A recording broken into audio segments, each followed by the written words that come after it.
Star Trek, the next generation. You love throughout the nation. You're my favourite show. Was in every episode, you're lucky.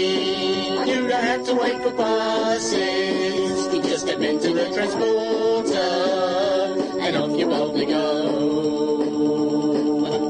Mr. Wall's my favourite person. We are the Org. Our mission is to assimilate Star Trek The Next Generation, Star Trek Deep Space Nine, and beer. Lots of beer. Hello friends, and welcome to Borgcast 1.9 with Peter and... Oh, hang on a minute. I'll just activate the emergency podcast hologram. Please state the nature. Oh, for fuck's sake, it's you again. Look, I've told you once, I've told you a million times, I'm not doing any more season one. You can piss off. Now I've found your on switch, there's no avoiding it, so... Oh, well, you always know how to turn me on, sweetie. Oh, well, yeah. Welcome to Borgcast After Dark. Oh my. Before we get on to tonight's episode, we have had some feedback about our last podcast talking about the Picard series. But Andy, you'll have no doubt seen that trailer as well. And... I have seen the trailer. I have watched the news. I have seen the things coming out of it. I'm very excited.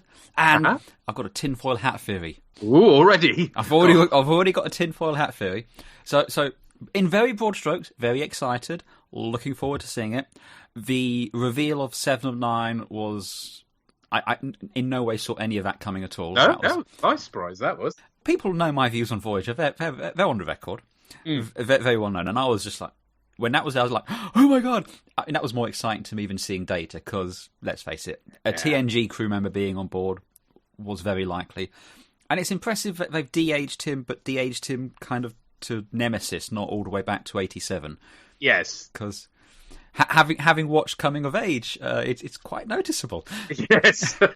So young. But as we have established, Soong-type androids can and, in fact, do age. So that's entirely canon. Yes. Yes. So all in all, very, very excited. Just a couple of rumours coming out. Apparently, allegedly, supposedly, my namesake, Robert Picardo, the emergency medical hologram, might be making an appearance. Yeah, I don't know how much of that is him just starting the rumour himself on Twitter, or whether there is something to it. I mean, it's the kind of thing he'd do, but... Well, he said it was said in a panel at SDCC. And he said, no, I'm in talks with the producers. So I think it's entirely likely. Because then you had Dr. Phlox come up on stage at Star Trek Las Vegas. Yeah. Trying to get himself on it. And I was like, well...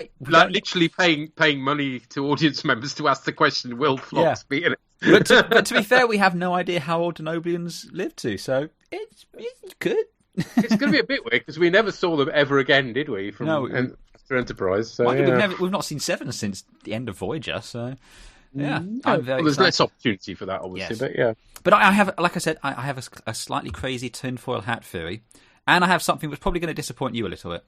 Oh. So firstly, we see that Borg cube. It's been so many years since the last lots of assimilations and all that. Yeah. Works out 16 years. There's some Romulan logos in there as well, which leads me to suspect that Borg cube is the one that the Romulans used to turn the Narada into the big black hole destroying, maw eating, eldritch nightmare from the Red Dwarf type mining ship. So it seems, because let's not forget that Kurtzman also wrote the 09 Star Trek film.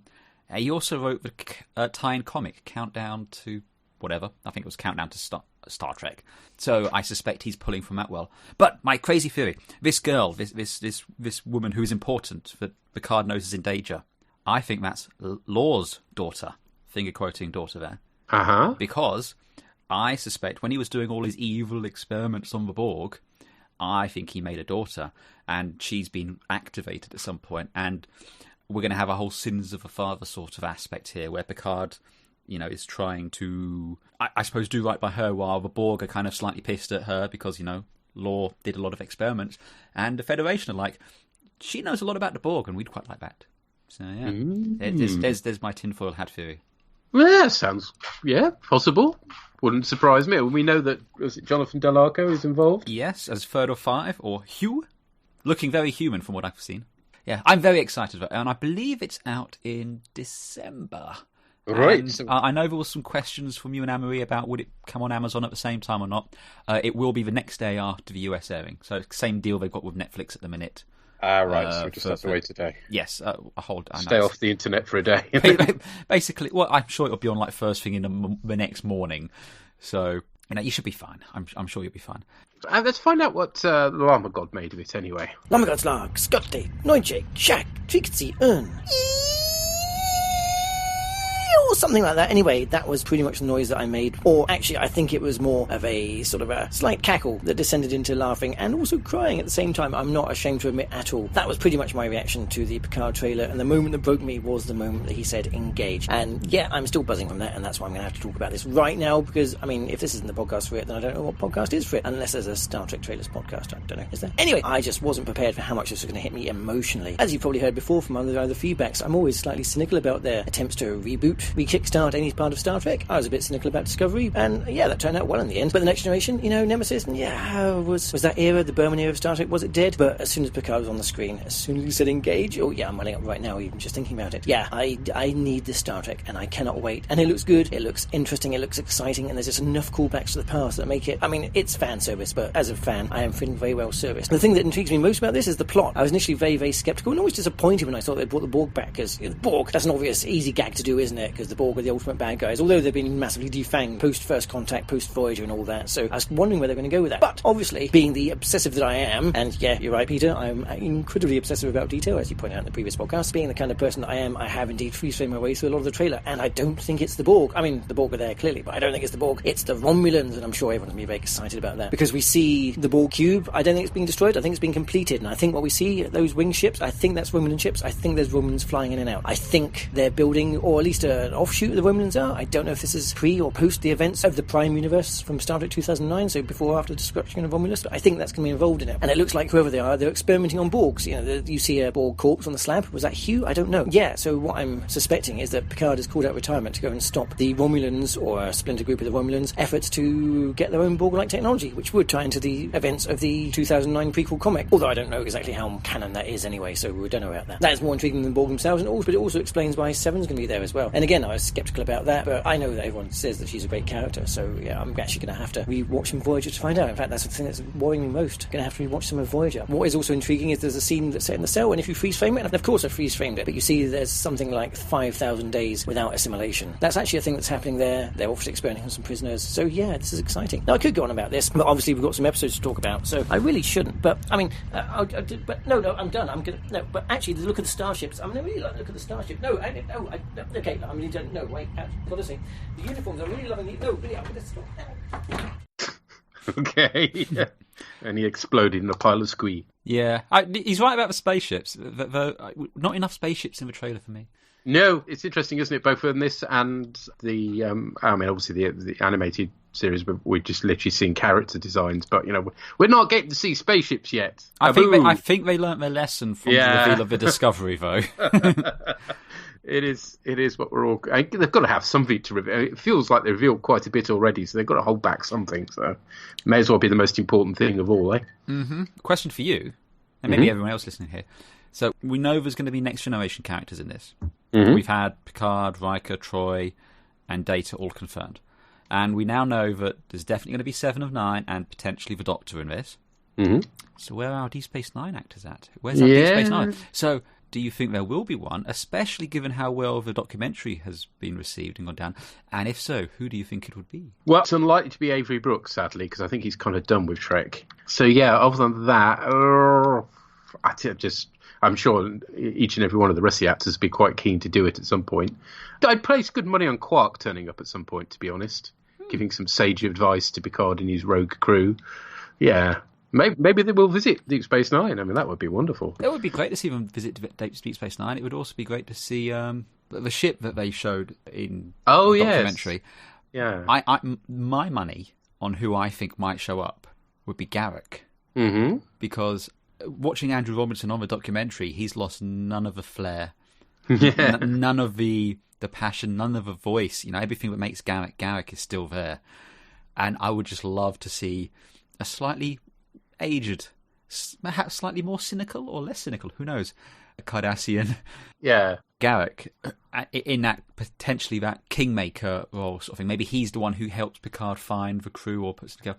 I'd love, if it's only going to be one DS9 character showing up in this, I want Garrick. Yeah, not a bad choice. I mean, the downside with Worf, of course, is we've got to resolve what the hell happened with Worf when at one point he's an ambassador to the Klingon Empire, and the next thing you know, he's back in his uniform again in Nemesis, which never made any sense whatsoever. So, quite what his status. I'm sure he'll crop up at some point because Dawn will turn up to the opening of the sandwich. But we shall see. Yes, they have said, and I don't know how they're going to do this, but they're going to try and, to some extent, keep the novels to keep true to what's happened in the novels.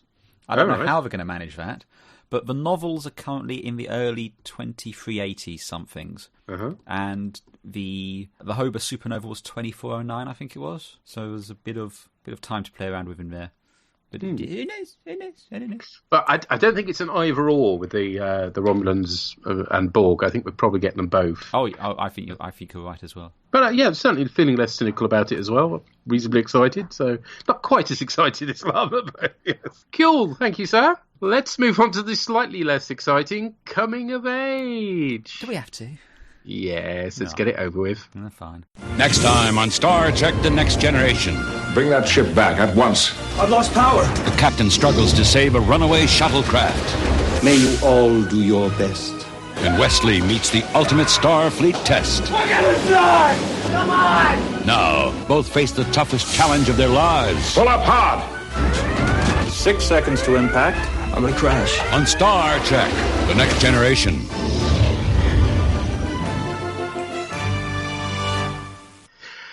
So Wesley is off to take an entrance exam for Starfleet Academy because there's nothing more exciting about than exams. And he commiserates an appallingly dressed youth called Jake on the way because he didn't make the grade or something. I felt like I was supposed to know who that was. The way it's kind of like presented, it's just like, oh, is this some background character that's been like Wesley's foil throughout these previous episodes? No, he's not. He shows up in this episode, never seen again. Yeah. And considering what he's dressed in, no bad thing. Anyway, meanwhile, Admiral Quinn and Lieutenant Commander Remick beam aboard and asked to speak to Picard alone. Ooh. Now, Admiral Quinn is played by Ward Costello, who's in the Eastwood star Firefox. You must have seen Firefox. Oh, I've seen Firefox. That's yes. well in your wheelhouse, isn't it? It's in my wheelhouse. But sci-fi jet plane. if I could quote from another staple of science fiction, now that's a name I've not heard in a long time. I know time. It's a film I've not seen in a long while as well. And we must track down a copy of that because that's quite fun. I seem to remember. So yes, these two, of course, will turn up at the end of the season in Conspiracy. Because you've already done Conspiracy, haven't you? Yes, slightly weirdly. So we're doing this backwards. So we're seeing for the first time people you've already seen. Yes, but I mean, presumably they're not wormed at this point. They seem to be fairly human. Well, the weird thing is, Remick, as I recall in Conspiracy, has the Queen worm in him. Which one would presume I'm guessing was the first, or at least an early adopter of the worm. So so if there is something awry, you'd think he'd be the first one affected. Yeah, possibly. Yeah, and that's interesting because he's got the Queen and it's in the torso. He probably doesn't have the little spike on the back of the neck. I can't remember now if he did or not, but yeah, we shall see. Yeah. All I remember is he gets exploded, and it's quite horrifying. Very messily, yes. It's a shame they never did anything more with that as well. Yes, it is really, but I believe it features on Star Trek Online, along with practically everything else in Next Generation. Yeah, there's a novel as well, because of course there is. So that's a reasonably intriguing teaser, it has to be said, if you ignore the Wesley stuff. But unfortunately, the Wesley stuff turns out to be the A-plot, so boo! In Picard's ready room, Remick is charged with finding out what is wrong aboard the Enterprise. Nice seeding for later in the season. Ooh, pick me! Right. Well, it's Riker for the most part. How do you mean? Is what's wrong with the Enterprise. Oh, I see. Okay. We get a nice animated mat of Relva 7, where Wesley will take his tests, and a bit. Can we do a where are we thing for this? Because there's a thing about this. Right. Okay.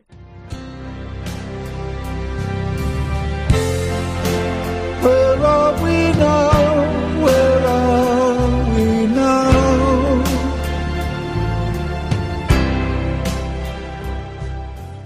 So do you know where that matte painting comes from? I don't. Where does this matte painting come from? You're never going to guess. It first features in Buck Rogers in the 25th Century.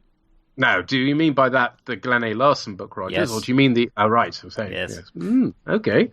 So yes, this was originally for a planet from a Buck Rogers thing, and it appears here. And in the remastered edition on Netflix, they've got flashy lights and spinny bits on it. Yes, that's true on the DVD as well. Oh, okay. So something they did back when they've obviously taken this picture, scanned it in, and stuck a few bells and whistles, including a shuttle a bit later on. Which is quite nice. So a little bit shonky coming in there. Like you can see a little bit of string holding it on. We meet Oleana Mirren, who's played by S.D. Chandler. Apparently, she went on to do visual effects for Team America World Police. A wise career choice based on her acting performance. Yeah, she's not great, is she? No. To Shannik, who's our token Vulcan. First Vulcan, of course, with a speaking role in Next Generation.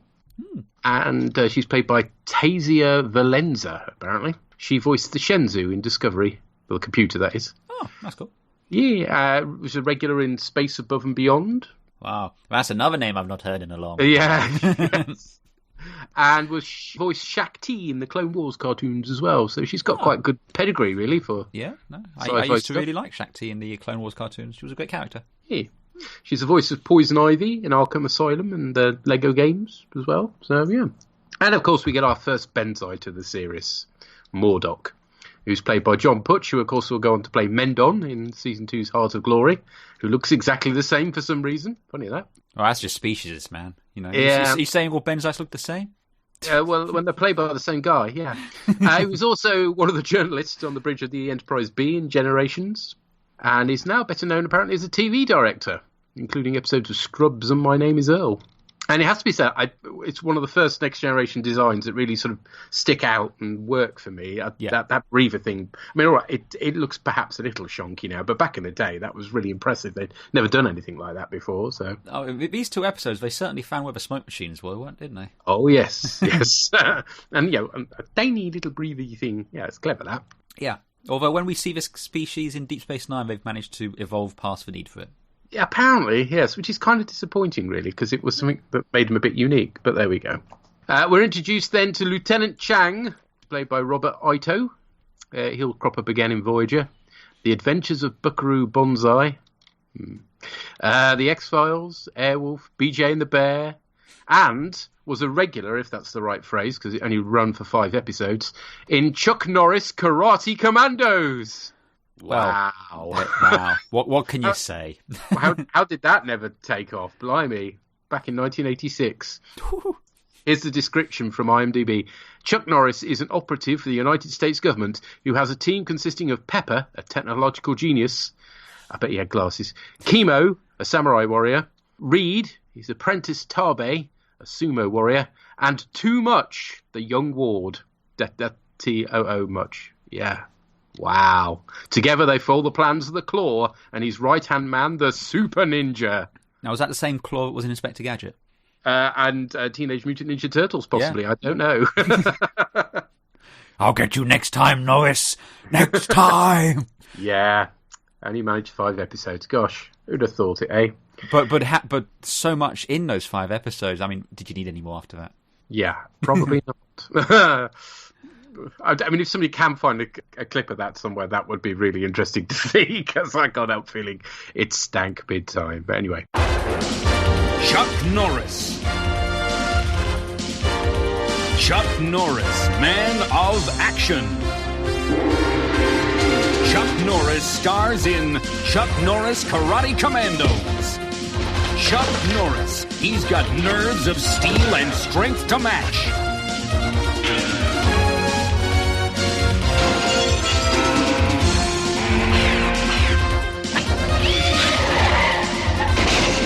Chuck Norris with his team, Pepper. It's too dangerous, Chuck. Wow. Too much. Too much. Chemo, the samurai warrior. Reed, Chuck's teenage apprentice. Tabe, the sumo champion. With Chuck Norris, they battle the sinister forces of the Claw. Remember this. And the ruthless Super Ninja. Finish Norris. Chuck Norris stars in Chuck Norris Karate Commandos.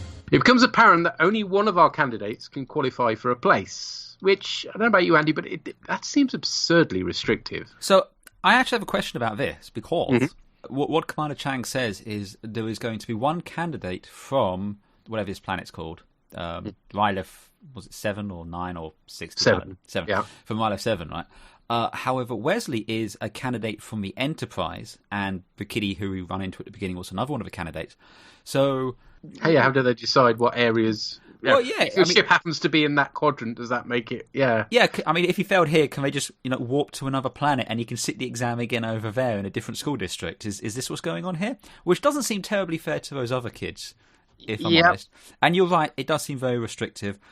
I can't feel that if this is the way that you get Starfleet officers, this might explain why they keep the crews together for so long, because there's only about 24 of them. Yeah, it's bizarre, isn't it? I mean, if they're all equally good, and he pretty much says that they're almost all suitable at the end, why not enroll all 4? I mean, if they're all good enough. It would make sense if this was some sort of scholarship scheme, or if this was going to get you into a Red Squad sort of situation. Mm-hmm. Yeah. But yeah, outside of that, it doesn't make a huge amount of sense. And it's not a financial thing, clearly, because that's not a thing anymore. So, I mean, the answer, of course, is dramatic tension. Yes. So it's the only reason why this stupid setup exists. But there we go. Stupid setup is indeed very stupid. Yep. Riker complains to Picard about being under investigation. No. Riker doesn't complain. Riker fucking throws a strop. Yep. He sulks like I haven't seen since the last time we did a season 1 episode. But he is properly like, no, I'm going to my room. I'm going to go in my room. I'm off to the holodeck. Hold my calls. Tells Remick he won't answer his questions. Hello, military organisation. Yeah, this won't be the last time we see this lack of discipline from number 1, will it? But yeah. Stupid thing is, I think we're supposed to be on his side, but I mean, I'm so not. It's just season 1 Riker has a lot more wrong with him besides the lack of a beard. Yes, that's merely the symptomatic illustration of what is wrong with season 1 Riker. Yeah. The students do the stupid thing of discussing the first test when it's completed. I don't know about you, but as soon as I finished an exam, I was like, Krug, get out! Get out of there! I got a couple of questions about this first test as well. Uh-huh. So it's a hyperspace physics test. So are we in Star Wars now? And then one of the questions is about the matter-antimatter ratio mix of a Galaxy-class starship. So firstly, this strikes me as a little unfair, since one of these candidates lives and works as an acting ensign aboard a Galaxy-class starship. And secondly, at this point, the Galaxy class is state of the art. It is the pinnacle of design in the Federation. Do they really want to be advertising and asking students questions about this? Well, and it turns out actually the Galaxy class bit is a bit of a red herring anyway, because we find out the answer is it's always 1-to-1 anyway. Yes, so granted. But it just seems like... I know it was there solely because we know at this point that the Enterprise is a Galaxy class, but just say Constitutional Excelsior. We've heard of these ships. And the fact that Oleana gets this wrong, I mean, if it's 1-to-1, that's not a difficult thing to remember, is it really? It really is, yeah. Again, this is why you don't hang around after the test to find out what everybody else put for answers, because you just sit there going, I put something else completely different. Ignorance is bliss. Yes. And was that supposed to be flirting? If it was, it didn't really work, did it? No. But there we go. In his interview with Riker, Remick reveals there are discrepancies in Picard's log. Resist urge to make a poo joke here. Yes. Also, there's that bit when they're walking out from the turbo lift, and Riker's going, should I apologise? And Picard's like, no, I feel the same. It's like, no, yes, you should fucking apologise. Yeah. Be professional, goddammit. Exactly. The ship is under investigation, and the last thing I need is you having a fucking temper tantrum. Yeah, it's not a great example, is it, of Picard's crew, but there we go. Then he's questioning Geordie about Picard very publicly in engineering. Is this the first time we see LaForge in engineering? I think it is, yes. And how at home does he seem? I was going to say, it's sign like, of things to come. He's even in the engineer's office. He's just like, yeah. And we get a reference to where no one has gone before in Remick's questioning as well, which is quite nice. Troy is next, and the captain's actions in the battle are referred to. I think Remick's quite harsh on Picard at this point, because as Troy points out, he didn't have any control over himself. So that's mean at this point. And the rest of it, actually, he's not as mean as you remember him being. But at this point, yes, definitely. Well, he's the pantomime villain, isn't he? We're meant to be going, he is. Boo, yes. Exactly, yeah. I'm surprised he didn't give him a special tailored black uniform and a cape for good measure. Wesley tells Worf he's worried about his sight test. Only fools have no fear, the Klingon says. I pity the fool. He does indeed. We get our first look at a Type 7 shuttlecraft. Hey! Launching from the main shuttle bay, which we don't see yet. Bastards. Yeah. But at least it looks like it's coming from the main shuttle bay. It does. Yeah. Yes, that's nicely done. Yeah, I like that. Yeah. Jake's making a run for it, hoping to sign up on some freight or other, but we're not interested in Jake. We're far more interested in this design of shuttlecraft, which is the Type 7. Ooh. Can we get anal about spaceships? We can! Yes! Now it's time to get anal about spaceships. Woohoo! Took a trip on a Gemini spacecraft. Ordinarily at this point, Amber would be going, oh, but it's just a shuttlecraft, it looks like a van. It's like, no! It's just a Type 7 shuttle, thank you very much. All the curves. This is the sporty version.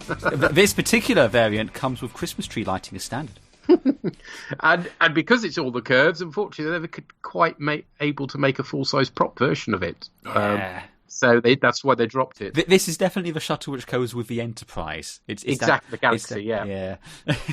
It was. You know how you get those big fancy private yachts and they have little boats to go with them that are kind of colour coded. Yeah. This is the Enterprise's version of those. It is, and you compare it to the Type 6, which was just a modified version of the model they used in Star Trek V, and it's like, really? I mean, all right, easier to build, but yeah. And why is it a Type 6 that takes over when this is a Type 7? Well, clearly it was just too expensive. It was too good for them. You know, it was like yes, it was too high spec. Yeah. They had to save. No, they don't have too expensive. Maybe I don't quite know how this works. No, we don't. Boo. Only appeared in Next Gen, the Type 7, all the way up till Season 6. Oh, and in Generations. So yeah. Yeah. I mean, I like it as a model. I think it's fantastic. It's just a shame that, it was a bit impractical then to try and make the full-size prop out of, but never mind. And as I said, the Christmas tree lights around the pilot seat, little distracting. Yeah, they're not great, but it doesn't get any better when they gradually reveal more and more of it, to be honest. No, it doesn't. Understandably, Remick is not impressed with security on the Enterprise, and you're kind of with him at this point. Like, how can somebody just fly a shuttlecraft out, particularly not a child? That's just ridiculous. I know Riker comes up with he was doing tests or some such, so he had access. But like, perhaps only give him access when he's supposed to be using it, and then revoke it afterwards. Perhaps, maybe. If there's one thing 7 years of Next Generation have shown us is, and as Odo pointed out, the Enterprise was an absolute nightmare. You know, if Starfleet did a proper investigation into that ship, they'd have been horrified about the stuff which went on there. I mean, imagine if Remick had turned up after Rascals. Oh, or Condemned. Oh, yeah, that would have been very, very awkward. I have a question as well. Yeah? How can he be out of transporter range? Yeah, that doesn't bear thinking about, does it? Because, they can beam down to a planet, but no, apparently they can't beam him aboard. Despite the fact he's not that far away. Yeah. Also, how does he stall a shuttle? That takes some thinking, doesn't it? Because that's what he does, doesn't he? Yeah. Then he gets caught in Relva 7's gravitational field. Oh dear. Picard talks him through how to escape anyway, and that impresses Remick. So. Yeah, the shuttle's going to burn up because shuttles aren't meant to fly into an atmosphere. Oh, wait. Oh, wait. Well, he's obviously flying it wrong. Wesley bumps into Rondon the Zaldan. Oh, my life. Naff sci-fi names ahoy. This was very much just name it anything for now. We'll deal with it in a later draft. And it is a placeholder name, isn't it? Yeah, Zaldan. Yeah. Wesley makes the correct rude response you need to give a Zaldan, so they're like Londoners, basically. I have a question about that. Given how hard it is to to spot them at first glance, and if he's been through the academy, and I'm all for the embracing of everyone's uniqueness and cultures, you have to imagine he'd have had to temper that a little bit. You'd have thought, wouldn't you? Yeah, it's just like...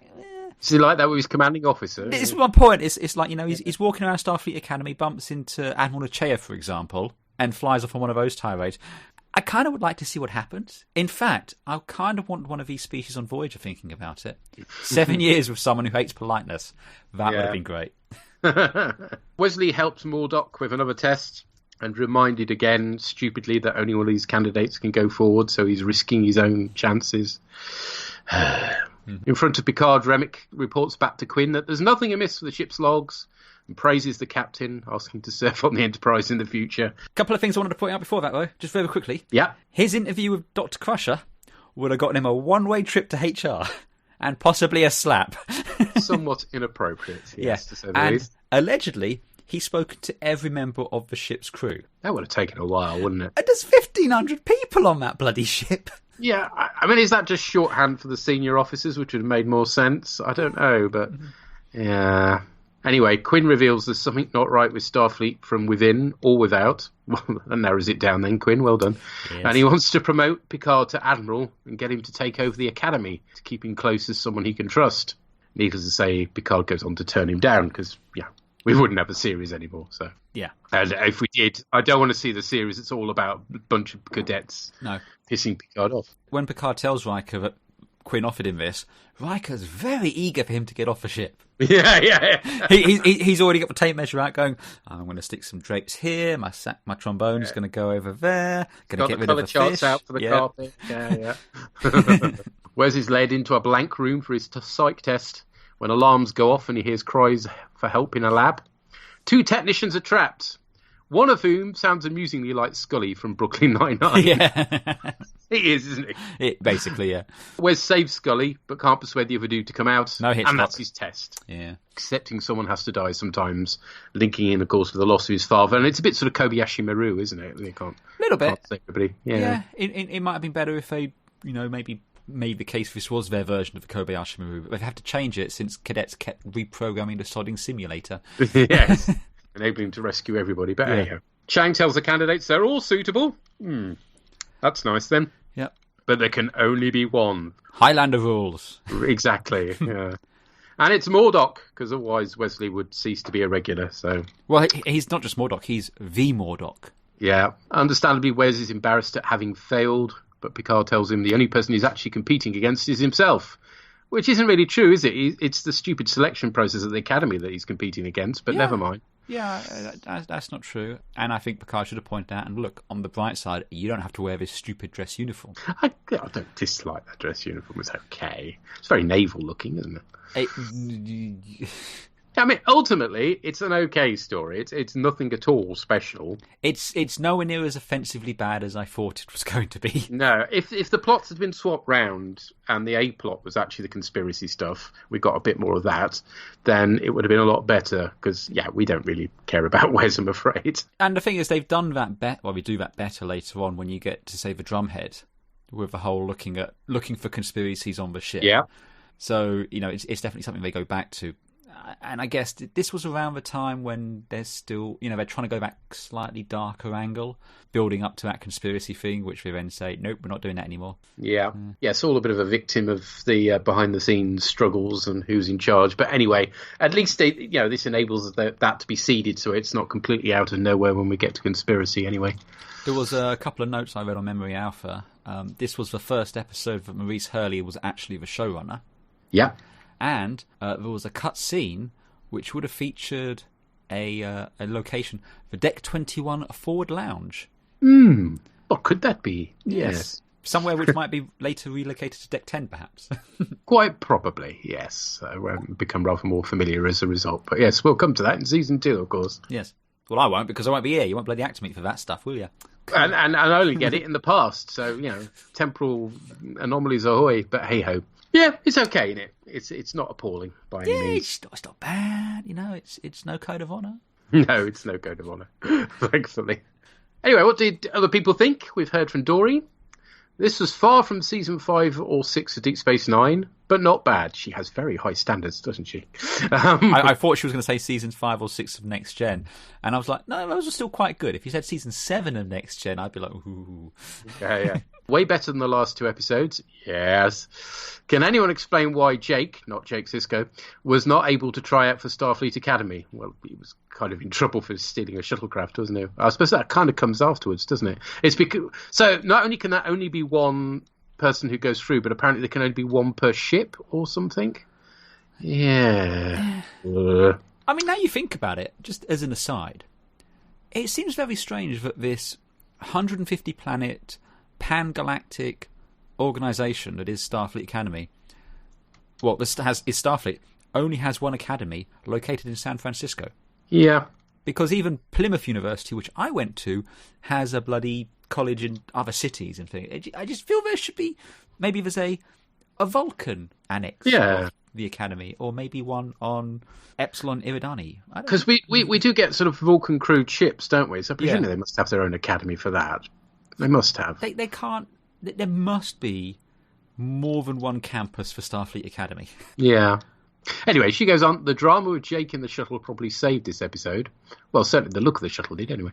The teenagers all seem too mature and self-possessed, but as palate cleansers for what we got last time, I think I might be able to give this one around 6.5 out of 10, which sounds about right to me as well. Yeah.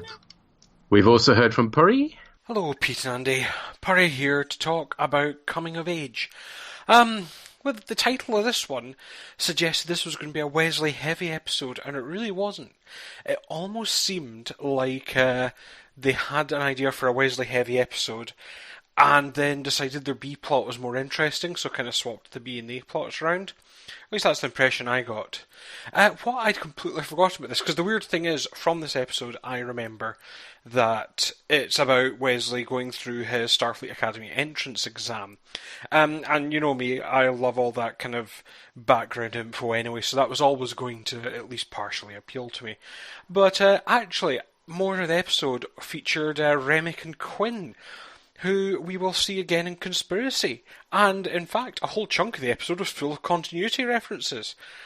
In Season 1, TNG. It's something I'd completely forgotten happened, and actually makes the season almost fit together a bit better. There's this idea of, there's a plot thread set up here that's concluded at the end of the season, which I think is rather special. So yeah, I quite like that. And, I mean, I like the way Remick was kind of quite hateful and prickly. We did have a kind of engineered crisis with Kurland, the little boy, stealing the shuttle and being an idiot. But I like the idea that they were pulling up some of Picard's logs. I think Earl Grey did a podcast where they said surely no one believes half of Picard's logs. In these ones, Riker became a god for a bit. We were captured by this bloke Q. People are going to begin to go, we were zapped way across the galaxy by the Traveller. What, really? Yeah. So I can understand that they're bringing some of that might have been doubted by people, and I actually quite liked kind of the interviews and that sort of thing and that stuff. The Starfleet tests were okay. I did quite like the way Wesley and Murdoch kind of got on with each other, and it is just interesting to see. I also like the idea, I mean, bear in mind no one's getting paid to go to Starfleet Academy, but I did like the idea that places are limited. So again, if you're thinking of how the 24th century works, you might want to go to Starfleet Academy, but you'd best be the best of the best, because everyone wants to go to Starfleet Academy. It's a popular choice, and you could quite easily see that a lot of people don't get to go just because it's why Starfleet attracts the best and the brightest. If the people who are there all want to be there and all applied for Starfleet Academy because they wanted to be Starfleet, it kind of makes sense. So overall, this was okay. I actually thought it was quite good. Rattled along at a nice pace. The A and B plots kind of hit off against each other. Like I say, I do get the feeling it was meant to be a Starfleet Academy episode, which then they realised the conspiracy plot was a bit more interesting, and there is a decent paranoid feel. But I also like the way the whole crew are loyal. There's never a question that someone's going to betray them, and indeed, things like Worf's, you don't like me, Worf. Is it required? Worf does his surly one. Riker's being actually a bit obstructive, but you'd expect that. And I did like Data's thing of, no, what you're looking for is not there. Data's very, sort of direct thing. I did think that was really good. So yeah, overall, I mean, it's not a cracking episode. There are definitely better episodes of Trek. But, maybe I'm Stockholm Syndrome, like you say, it could be happening.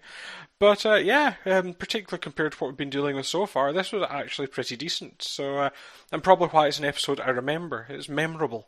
That's probably about, that's high praise for Season 1 TNG. So, I will be back shortly to talk about Heart of Glory. Until then, bye for now. Yes, high praise for Season 1 indeed. It's a low bar. I take a bit of issue with this idea that, this was to ensure that Starfleet got the best of the best of the best. I mean, Tom Paris got into Starfleet Academy.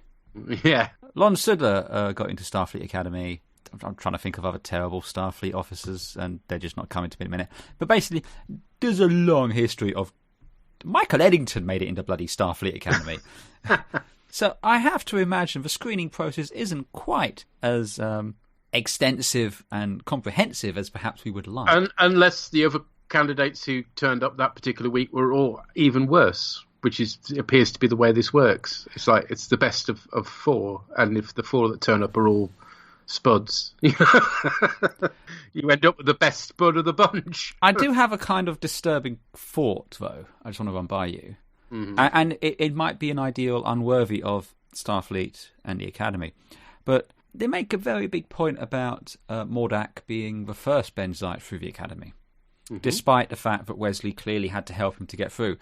Do you think it was more, we would really like him to be in the Academy because Wesley's just another human? You mean sort of positive discrimination? Possibly. I'm just saying. Maybe. I seem to remember that Wes is quite sort of fulsome in his praise of him. He's come up with stuff, hasn't he? Mm. He's a bit of a... Well, the thing is... He's a bit of a boy genius. He's not really a boy, is he? Let's face it. He seems to be quite old. Yes, but when he shows up, you're the Mordok. Yes, exactly. Mordok. Yeah. So, yeah, presumably he's a bit of a, sort of a win for Starfleet to get somebody as famous as that flying. So yeah, I'm not saying anything. I'm just saying, on the strength of what's presented here, I think the whole process is broken personally. But there we go. It doesn't make any sense to me whatsoever. The fact that really good candidates, but we can only take one of them because Highlander rules. we only have so many rooms. What? Why? It would be a shame if at some point in the future some alien species was able to penetrate Earth's defences and to fire on San Francisco, effectively wiping out your entire... their trainees, yeah. Trainees. That would have a really bad impact on... all your eggs. Hey-ho, but let's face it, that's kind of common with Trek, isn't it? So... Yeah, a little bit. Right. What did Drew and Tracy make of this one? So that was Coming of Age. Yes. And what did we think of that one? Yeah, it wasn't bad. It was alright. It wasn't terrible. No. That's the thing. It wasn't like your all-out action TNG episode, but there were some interesting things in here. Yeah, I think that's correct. Mr. Remick, what a fucking bastard. Commander Remick. Yeah, what an arse. I mean, there was absolutely no need to come on with that kind of attitude, was there? He was just really surly and just so rude. I mean, at one point I thought Riker was going to deck him one. Yeah. And it was nice to see Riker doing his Riker manoeuvre when he stood over the chair. Yes, when he interviewed him, yeah. But to be fair, the crew were never ever going to badmouth Picard, were they? So it was a bit futile, his kind of investigations and trying to plug down and, trying to find something. It was just a bit silly. He had to check him out, didn't he? The Admiral had given him the task to check it out. But he was never going to find anything. And then at the end where he said, oh, Captain, I've got 6 months left and then I want to come and serve on this ship. And Picard's face was like, you can fucking forget that one. Yeah, I know. Even us, we both went, yeah, right, that's never going to happen. Yep. What about the Wesley stuff? Mr. Rainbow Bright, again, please change your top. He wears it the whole of the first series. You're going to be saying it every time. I really hate that. So firstly, I'm quite surprised he's back to become 16? I don't know. He just said, I'm going to be 16 next week. Okay. He looks about 12 still. He does look very young, yeah. But yeah, a little bit. It was a bit Top Gun-y, wasn't it? You are the best of the best, and you're here to compete for I've not seen the film. You often compare this to I've not seen it. And I think it's a bit mean to kind of pit 4 people against each other for one place. Why is it only one place in the Academy? I was going to say this. What is the point of that? So they might have 2 Einsteins there, but the one that gets the best. So, no, sorry that you're absolutely brilliant in your field, but you can't get in because there's only one.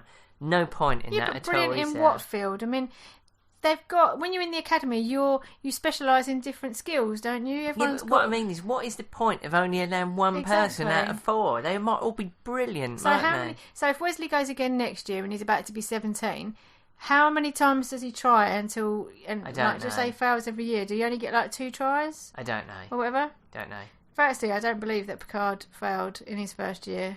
I think that was a bit of a ruse to kind of make Wesley feel better, because Picard's speech at the end to Wesley is just so sweet. This is why Picard is the bollocks of a captain, because, you know, he's never going to say that he was disappointed in Wesley. He's never disappointed in anyone. Just going back to Wesley though, when that guy bumped into him, the Zoldan, was he called? Yeah, the Mr. Web Hand. Yeah, the Web Hand and that. These things really annoy me with Star Trek. They always have these things. They're always bumping into like a race of people who like have got some weird like, you know, thing that they're completely against normality. So these people, they find politeness a threat. I know that. Why? Who comes up with that kind of shit? I know. He's just. There's such a Star Trek trope, isn't it? And it's so annoying. There's no way that Wesley would have stood up to that guy in real I know, life. he was right. It's 8 foot tall, wasn't he? I know. Exactly. But I just, it annoys you. So, you know, I really hope they don't bump into like some aliens one day who communicate by kneeing each other in the bollocks. Because, you know, it's just it's ridiculous, isn't it? Just... Isn't it in Men in Black where he's got the testicles on the chin? Yeah, Bullchinian. Yeah, that's right. Yeah. Well, I hope they never bump into them. Let's hope not, for their sake. But anyway, I quite enjoyed it. Yeah, it was nice to see Picard in his dress frock. Yeah. You know, and you knew that he was never going to accept the Admiral's offer. Well, especially as we've seen the whole of the 7 series. But yeah, I know what you mean. Yeah. He doesn't want to be in Starfleet Academy. He wants to be on his ship. Yes. Guiding people. But anyway, and there? Yes. I enjoyed it. Yeah, great stuff. Let's have the next one. Definitely. See you later. Bye. Picard, the bollocks of a captain. I'm surprised they haven't called the new series that, actually. I think that's season 2. That's the title for season 2. When he's been demoted from Admiral, he then becomes Picard, the bollocks of a captain. Yes, that's exactly my point. Yeah, 2 Einsteins turn up and only one of them is allowed in. Equally, 4 Baldricks turn up and one of those gets in. I mean... Yeah. I will say this about Remek. He doesn't watch Star Trek, obviously. All he's been told is from his Admiral that there's a big problem on the flagship of the Federation, and he has to find it. So he's kind of just doing his job. And, you know, if you just look at the reports on face value, they don't always sound great. Yeah, there are a couple of exceptions. Yeah. I mean, as I say, when he's with Tron, he's talking about what happens in the battle. That seems overly cruel, and you're quite right. When he's talking to Crusher, and you're thinking, really? Yeah. I mean, I know it's a military organisation, but you can't talk to people like that. Oh, he would have been well deserving of a slap there. But I don't think it's out of question for him to be coming in with a very... I mean, it is a well-established trope, going back to the Dawn of Man, that if you have internal affairs gets involved, they're always dicks to your favourite characters. It's what they're there to do. I mean, exactly. Let's look towards Judge Dredd. You've got an entire division of the SJS who are there solely to judge the judges.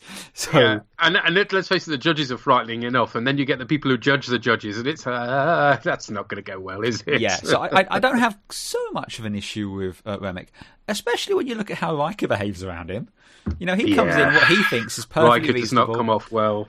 I want to just ask you some questions, and he just storms off to go to the holodeck, you know, just kind of rub one out. So... Yes, thank you for that mental image. Anytime. Clean up on holodeck 4. I'd say we call the episode Riker Rubs One Out, but that could be quite a lot of episodes, actually. It really could be, yeah. I'll stick with the bollocks of a captain, I think. I think that's the best. I might have a good one for you in the next episode, but we'll see. I mean, juicy danglers. No. No more of us. And as has been said, the whole Starfleet Academy thing it makes no sense, although at this time in Star Trek, this is before we have Deep Space Nine with the 12th Fleet, the 9th Fleet, and the 17th Fleet, and thousands of ships, when the loss of 39 ships in Best of Both Worlds was a massive blow to the Federation. Yeah, that kind of felt like all of them gone, didn't it? Yeah, it was implied that. At this time, the galaxy feels a lot smaller in Season 1 of the Next Gen than it does later. So...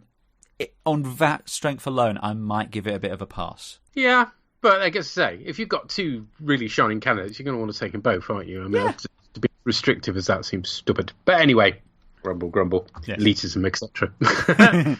We've heard from the Llama God. Llama God's Log, supplemental. Strange things are happening at the Starkle Mall. No, really, what is Billy from Stranger Things doing in this episode of Next Generation? And more importantly, why hasn't he aged in the present day? I guess this was kind of made in the 80s, that's happening in the 80s. Anyway, I'm getting distracted. So this episode is very much an episode of two halves, isn't it? So I'll start with the least interesting one, and that's Wesley's attempt to actually get into Starfleet Academy. Starfleet Academy, where they have the best and the brightest, and they get them all together and have them face off against each other to find out who's the brightest of the brightest. I know the problems with this have been discussed in the previous podcast, but yeah, really? The best and the brightest? This is Starfleet, yeah, an organisation that let in basically a drunk Jim Kirk 70 years ago or so. Yeah, I mean, okay, yeah, I know that it's a different Starfleet because the Kelvin verse has been altered by the events of the time-travelling Spock and all that, but, you know, if this is the same institution, then yeah, I guess maybe on the plus side, they've had to increase their standards in recent years and as a consequence of that. But anyway, this is easily the weaker of the two plots, which doesn't do very much really except to show that Wesley is a great, good kid, and the only way he can be beaten is by a better kid. I mean, that's kind of all it really does. I guess the only other thing it does is there's someone clearly on the makeup or production team that really fetishizes Marina Sirtis, because the human girl in the group really freakishly looks like her, along with the hairstyling and the makeup. So yeah, that's a bit odd and disturbing, so I don't want to think about that too much. Although she does get to utter the wonderful line, "It's a good thing you're cute, Wesley, or you could be really obnoxious." Could? Oh well, anyway. Still, speaking of obnoxious, on to the other plot. God, Riker's a dick this episode, isn't he? And what an utter sulky little dick. I mean, yeah, obviously he doesn't have his full powers here because he hasn't grown his beard in, but he is such a petulant child when the investigation is happening on the Enterprise, and it's kind of embarrassing. No wonder this guy didn't get a command until both the Borg and the Dominion Wars basically decimated Starfleet. They didn't have much of a choice as to who they were able to promote anyway. That's such an immature behaviour. I mean, as an experienced officer, he should have been prepared for stuff like that, and he should just know that it's his job, really. It is his job. There are questions to be raised about whether Starfleet's a military organisation or not and how it should proceed, but in any massive organisation, you're going to have people who want to make sure things are running safely, and you've got to cooperate with them. That's part of your job. So, yeah, stop being a dick, Riker. But yeah, that's a really nice subplot with the investigation happening with the crew. There's a lot of nice little directorial touches, and the character of Remick himself is really nice, and I seem to recall at the time being surprised when he does come back later in Conspiracy, and it's a shame that he was off so quickly then. But yeah, obviously this is laying the seeds for that episode. Spoilers, by the way, for a 30-year-old series, but never mind. But yeah, this is nicely setting up a storyline, which they don't ever really go ahead with because they get different ideas when there's different showrunners come in. But this whole plot about the investigation and it turning out to be that actually no one's under investigation, they want to make sure that the Enterprise crew is clean. That's a really nice little twist on that, and I really enjoyed the subplot. A lot more than the Wesley subplot. I mean, but that's kind of obvious, isn't it, really? So, not a bad episode, and it had a lovely little matte painting of the... Well, not matte painting, it was a model matte combination of the Institute on the planet. I don't know if this has been reused. I mean, definitely the interior of the Academy looks like the reused sets from Homestyle a couple of weeks ago. But yeah, mostly, I mean, that was some nice work. So, well, not a terrible episode, not a great one either. But yeah, overall, it was alright. Although it is one that leaves you the question of what Starfleet's ethics are actually like, given they really, really do torment the applicants. Wesley could have been traumatised for weeks afterwards after having to save that guy from the tent explosion, but now they treat it like this is just a thing that happens. I know they've got a dangerous job, but still, this is starting to look more and more every day like there's an organisation of psychopaths. So maybe they're the ones that need investigating. Anyway, let's get on to the next one because it's got Klingons. Oh, yes. Yes, very much an episode of two halves, and the half with Riker in it, he's being an utter dick throughout. You're quite right.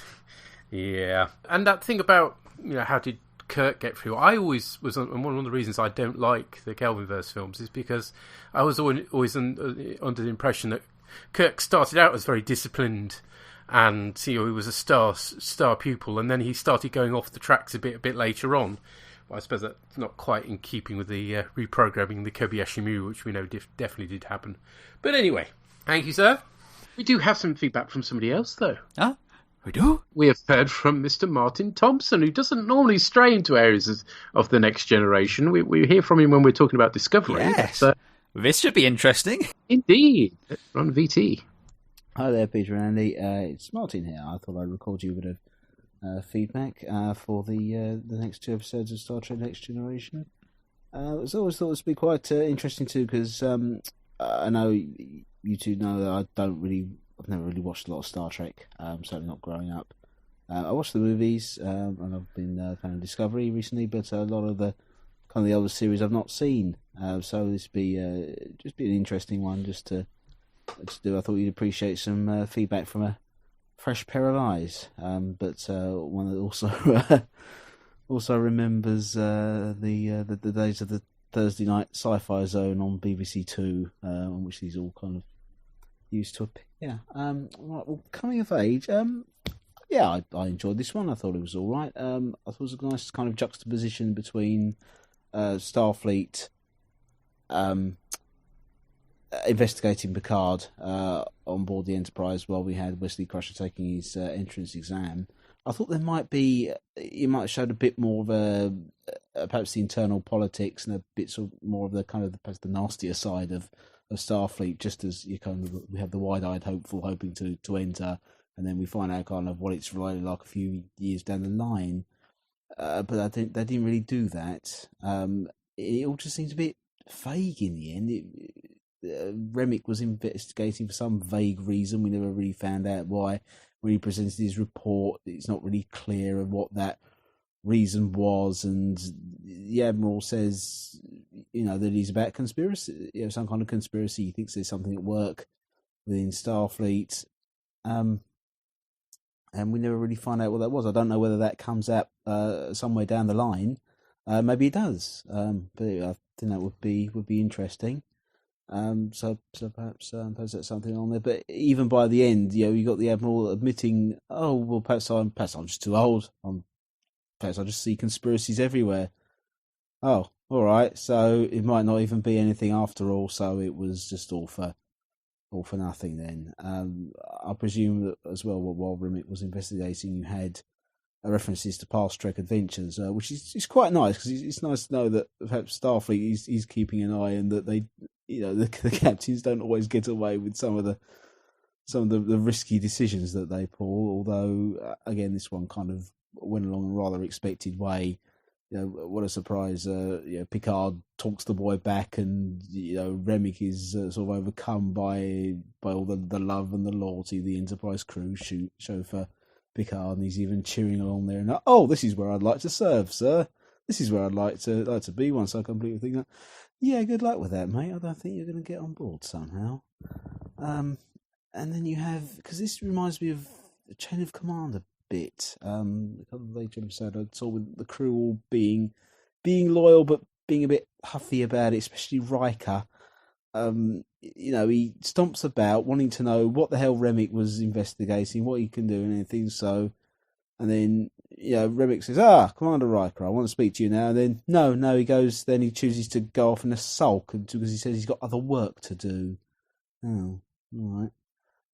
I thought the scenes with Crusher taking the entrance exam were okay. I did wonder whether there was going to be any of those kind of more unorthodox tests. Something odd happens and they say, good, you passed the test. I did I think it's Mordock. I think it was an interesting design of villain. Wesley Crusher's jumper was ridiculous, though.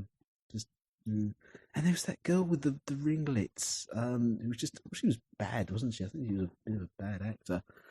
She didn't really. And that's another thing. When we had the results, we announced the results. Like, Mordock did better than Wesley. Like, all right, what about the two women then? What about them? Do we not get their results announced? Why is it always been this competition between these two?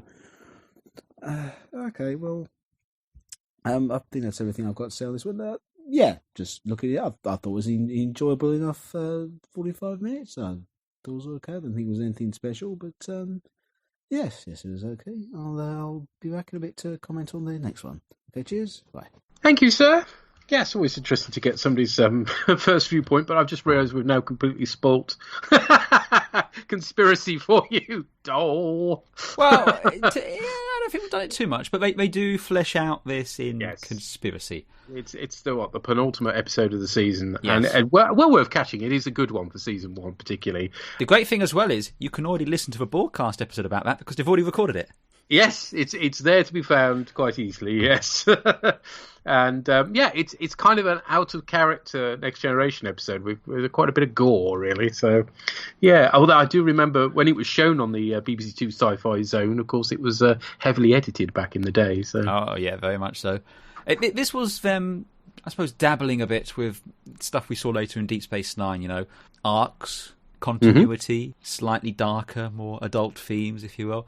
Which, right after that, were told emphatically, no. And it wouldn't be until towards middle of season 3 before we'd be allowed to get back to doing that sort of stuff. Yeah, you get, at this point, Roddenberry shoved out a bit. Mm-hmm. And then he goes back, he gets back his hands on the controls again, and it all becomes squeaky clean for a while. And then, yes, I think a bit later on, really, that particularly once you hit season 5, Next Generation, and he's rather out of the picture for health reasons, then suddenly things can get rather darker, yeah. I think he was dead by then. Partway through season 5, wasn't it? But yeah, Chain of Command is a very good parallel to make, because, yes, you've got Riker being an arse in that as well, basically. Yeah. I love the fact that he's shot by Wes's jumper. Yeah. You do kind of get used to it after a while, believe it or not. Yeah, numb to it, Yeah, and then when it disappears in season 2 and you get the weird grey number that doesn't do up properly at the back. I would take this over that grey unitard any day of the week. It's the fact it doesn't do up properly because he's put on a pound too. Yeah. Hey-ho. Not a good look. No, not for anybody. Poor old Wes. Poor Wes, yes. But yeah, great to hear from you, Martin. Let's move on to our second episode, which, show my hand slightly, is rather better, shall we say. Next time on Star Trek The Next Generation. Come on, let's go! The crew rescues Klingon fugitives from a war-torn ship. The captain wants those 2 taken into custody. But these warriors have deadly motives. Join us. No, a sinister plot puts Worf's loyalties to the test. He has a phaser aimed directly at the dilithium crystal chamber. Brother, we have a chance! On Star Trek, The Next Generation. So we have the Enterprise answering a distress signal in the neutral zone. Question. Yes? Which neutral zone? Or do we know... Because the way this is presented here... They when Romulans are brought up, they go, Romulans? That's a name I've not heard in a long time, and blah, blah, blah. Yeah. As opposed to Klingons. Who? Well, they don't have a neutral zone with the Klingons anymore, do they? But we don't know that here, because this is before Undiscovered Country. No, because a bit later on, as we'll see in the bridge scene, it is shown that actually the Klingons and the Federation are far closer than they were, so it does fit nicely. We know they're closer. I think... This is implied to be the Klingon neutral zone. I don't think so, because, as you say, they've discovered that it's Romulan disruptor power, and they should be that surprised by it, true, but it does rather make sense, therefore, that it is the Romulan neutral zone they're talking about, because I think it's the only neutral zone at this point. Well, it later becomes the only neutral zone, but I think at this point, it might have meant the Klingon neutral zone. Unless they're kind of doing this room share neutral zone thing, where, Monday, Wednesday and Friday the Klingons have it, and then on Tuesdays, Thursdays and on the weekends the Romulans have it.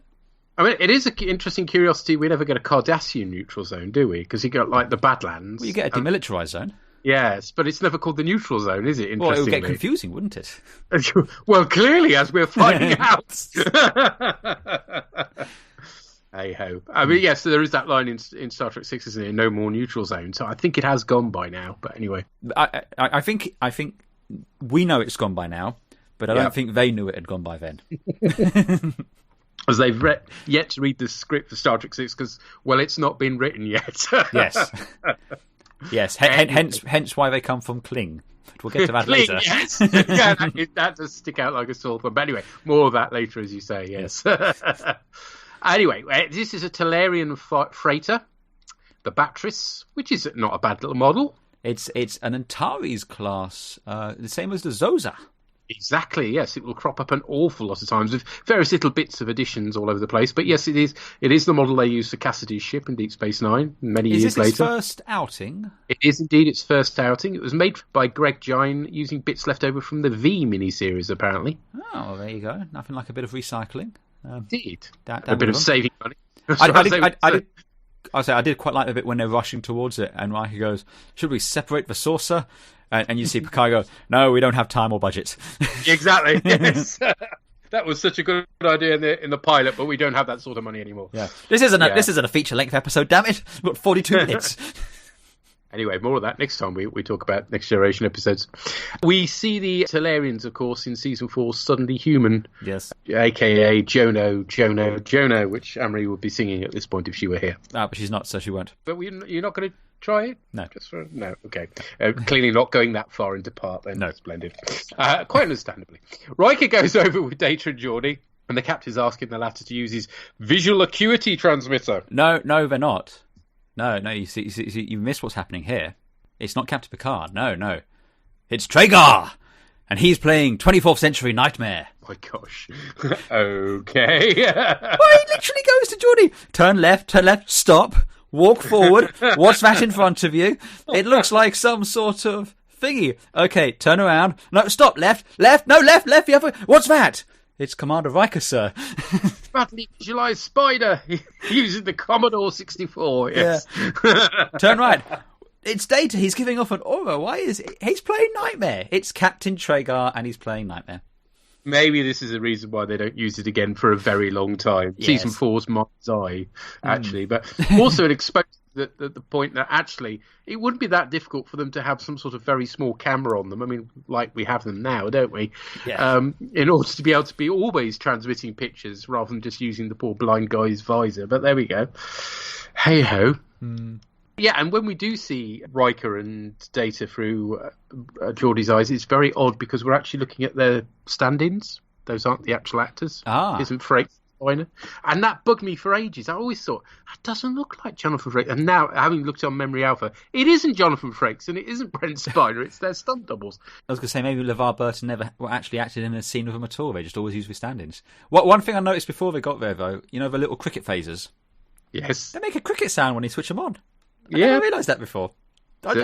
Suppository phases, remember? Yeah, the suppository phases, but they made a little crickety sounds like, Well, if you need to find them later on, it's handy if they make a noise. Anyway. Can't get to sleep in the armoury at night because they're just going off non-stop. They travel through the ship to the accompaniment of reasonably nice spooky music. And improved in this one, I think. Some amazing set design. This was all the smoke everywhere, the lights and the this. I mean, what happened to the next gen? Because I don't think it ever got this good again. Arguably, yes. This is perhaps some of the darkest footage we see in next gen, because generally the rest of it's overlit, isn't it? Yeah. But it's just all you got the smoke cascading down from multiple things, and it's lighting up. And they also reuse a bit of the Enterprise engineering section. They had a matte painting which represented engineering in the motion picture, and they reuse it. So at one point, when you're looking down in the distance, it's actually the Enterprise. It's fine. Perhaps we'll skirt over that quite quickly, but a bit of smoke and dark lighting will cover up most things, but clearly not that. Impressive. And the doors, they don't shake too much when they're moving on them. No, it don't look too bad. Well, what is slightly bad is the fact that Data points out that all routes are equally dangerous, and then Geordie asks which is the safest.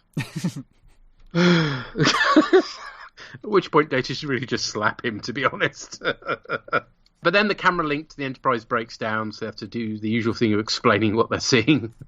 It's that bit in Nightmare, isn't it, when it all goes black? Yeah. They discover Klingons, the accompaniment of the usual cool Star Trek 3 style music. Motion picture music, sir? Yeah, I suppose. Yes, it starts in that, doesn't it, when we see them approaching Vija, doesn't it?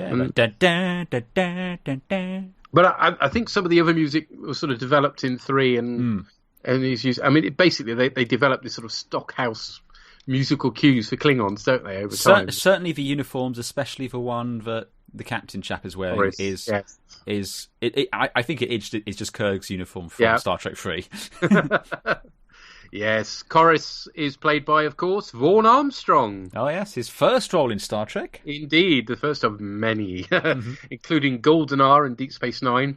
And, of course, he's the reoccurring Admiral Maxwell in Enterprise. Mm-hmm. He's also in Babylon 5 as well, and in Cheers, but then, again, who isn't? Mm-hmm.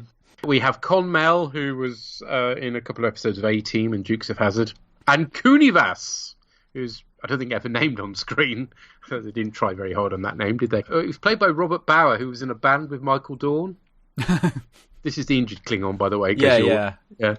He's a regular in Twin Peaks. I've seen a couple of episodes of that. I could never get into it. He's in This Is Spinal Tap. But he's mainly a producer now of programs I've never heard of. So the fact that he dies in sick bay doesn't really matter too much. Well, it was a death so memorable they used it again in Shades of Grey. So that's something going for you. Yeah. Okay. Let's try not to mention Shades of Grey. Martin, don't bother watching Shades of Grey. Okay. Feel free to work your way through the rest of Next Generation. Just skip the end of season 2. It's appalling.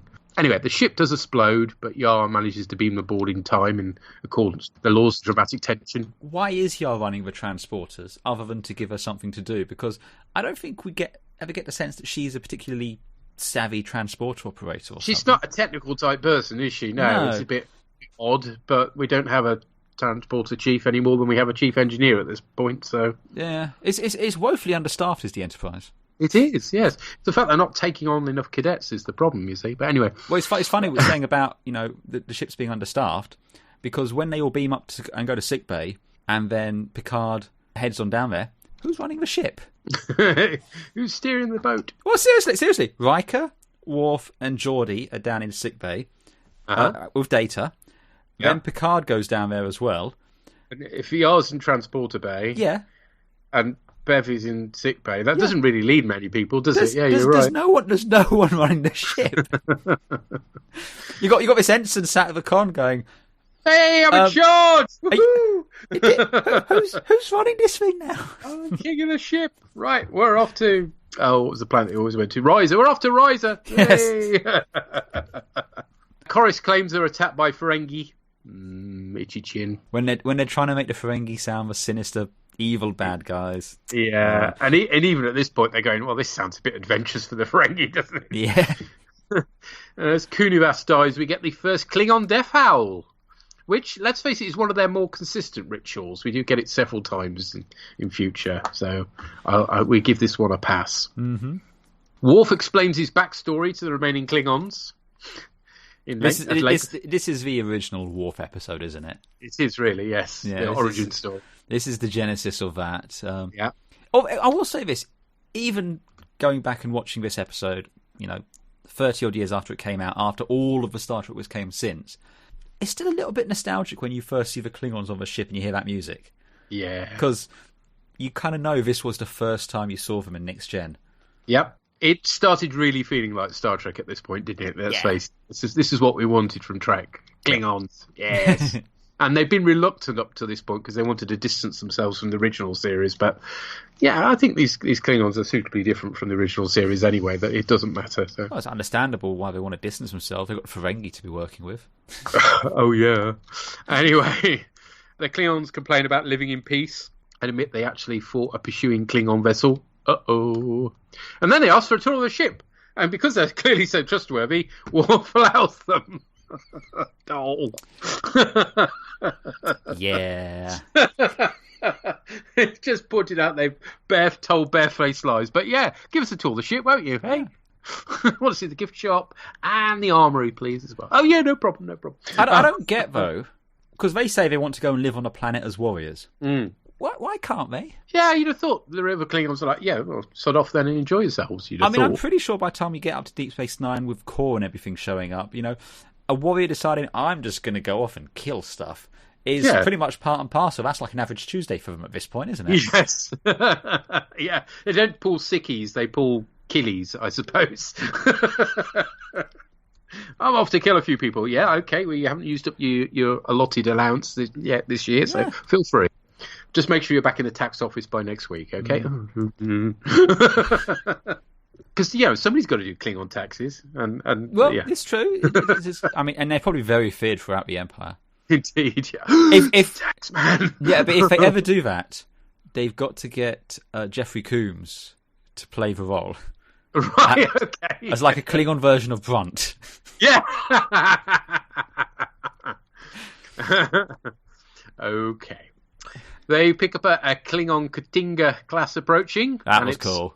That was cool. Footage from the motion picture. Don't care. It's still cool. It looks gorgeous. Yes. When the stock footage is that good, you don't care. It might just be because they overused the bird of prey. Yeah. But when you see the Katingas harkening back to those D5s, it's like, yes, that's what I want. Commanded by Canera.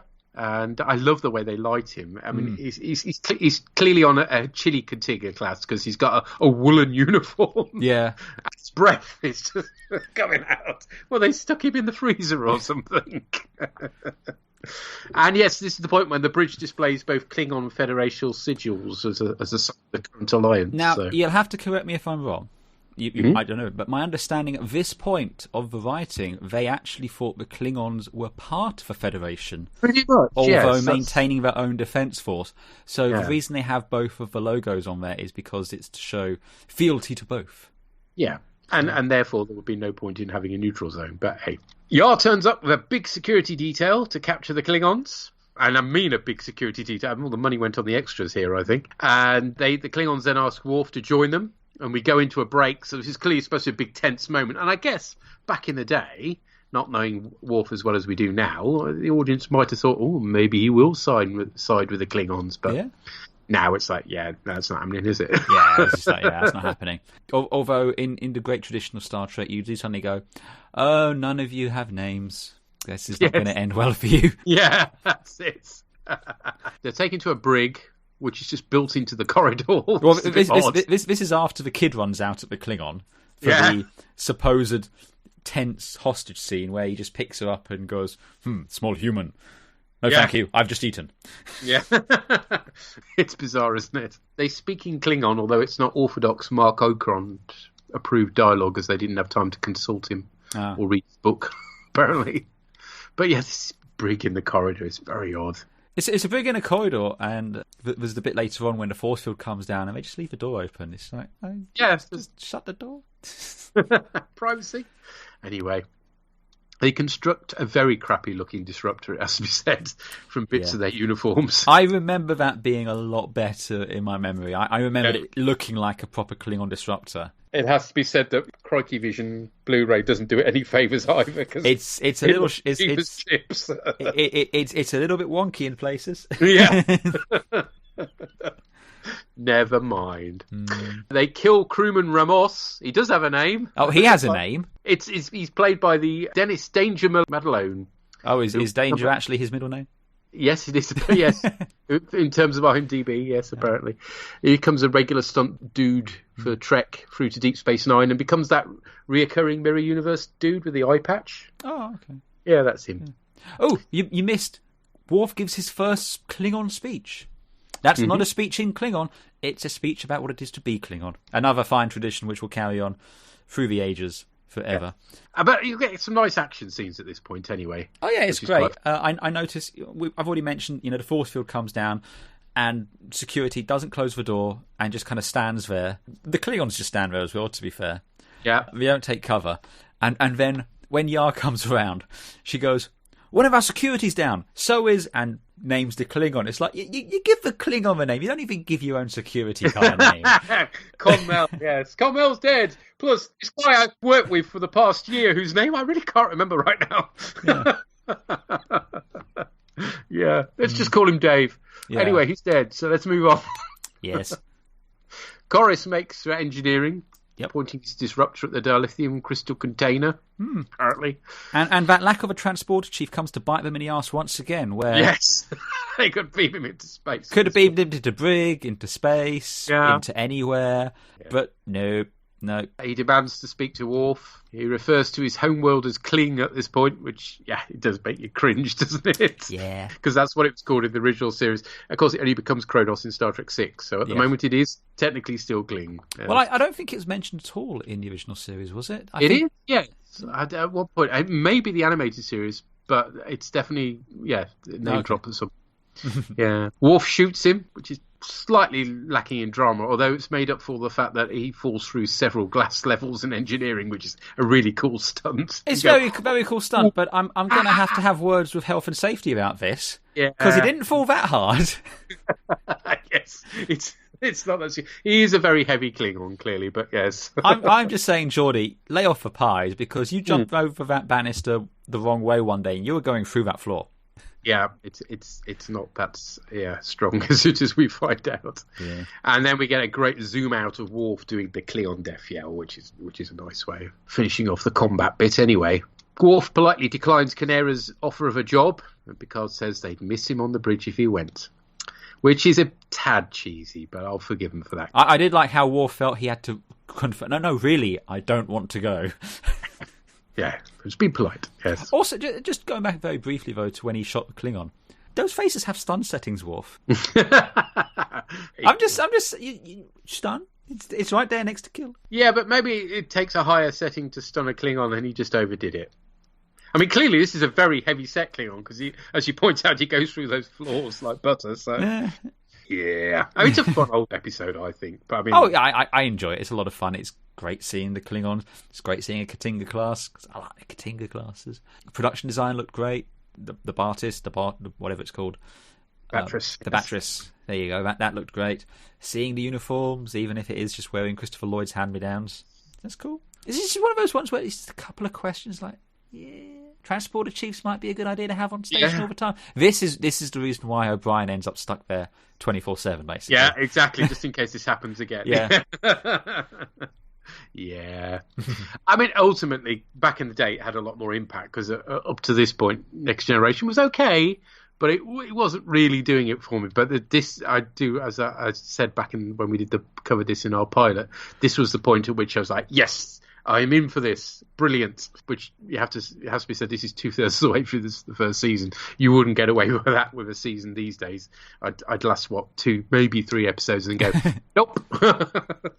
But that was the way it was in those days because you didn't have too much science fiction on. I was going to say, you had one show a week, every Thursday, 6 o'clock, BBC 2. You made the most if you were lucky. Yeah, happened. Because otherwise it's preempted by the snooker or the Wimbledon or the other stuff they stuck on there beforehand. Yes, back in the days when that actually affected what you watched, yes. How many episodes did we miss because, Wimbledon over... I used to hate Wimbledon season.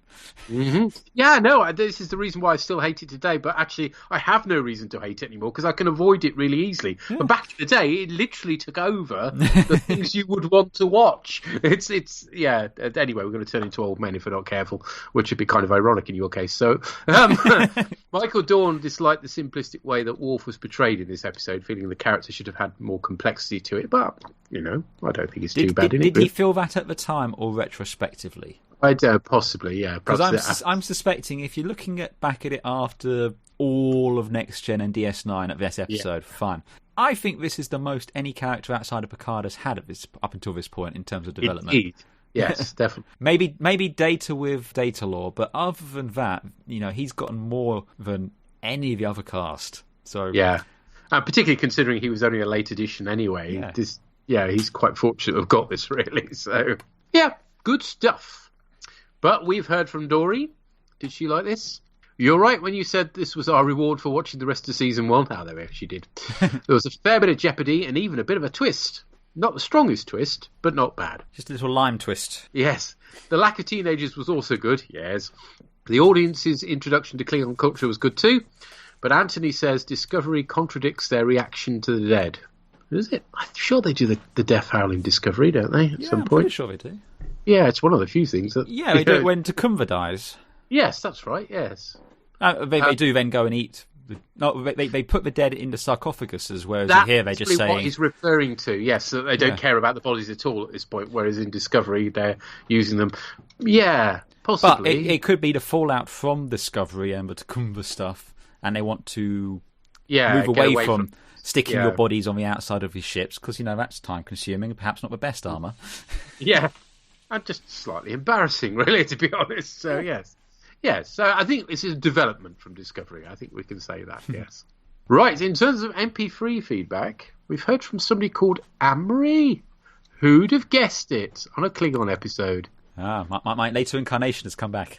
Indeed, she returns. This is like one of those Doctor Who stories when you've got 2 of the different generations of the Doctor. So here we go. Kabla! You can't keep me away from my Klingons. Hello, guys. I've got more thoughts on the teaser than I have the episode as a whole. Sorry. But I guess because I'm not used to watching Season 1, I look at it and I'm like, whoa, there's Worf with his pasty of wrong. And then you have, we're going into the neutral zone, warp 7. And I'm thinking, why? Why not maximum warp? Why warp 7? It's kind of the equivalent of cops or something.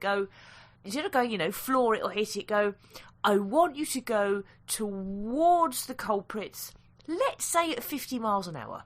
Or something that makes no fucking sense, does it? Or does it? Does it ever get explained? I don't know. Then, of course, because it's Season 1, there's lots of mentions of the Ferengi all the time, as though they're some kind of threat. They're not.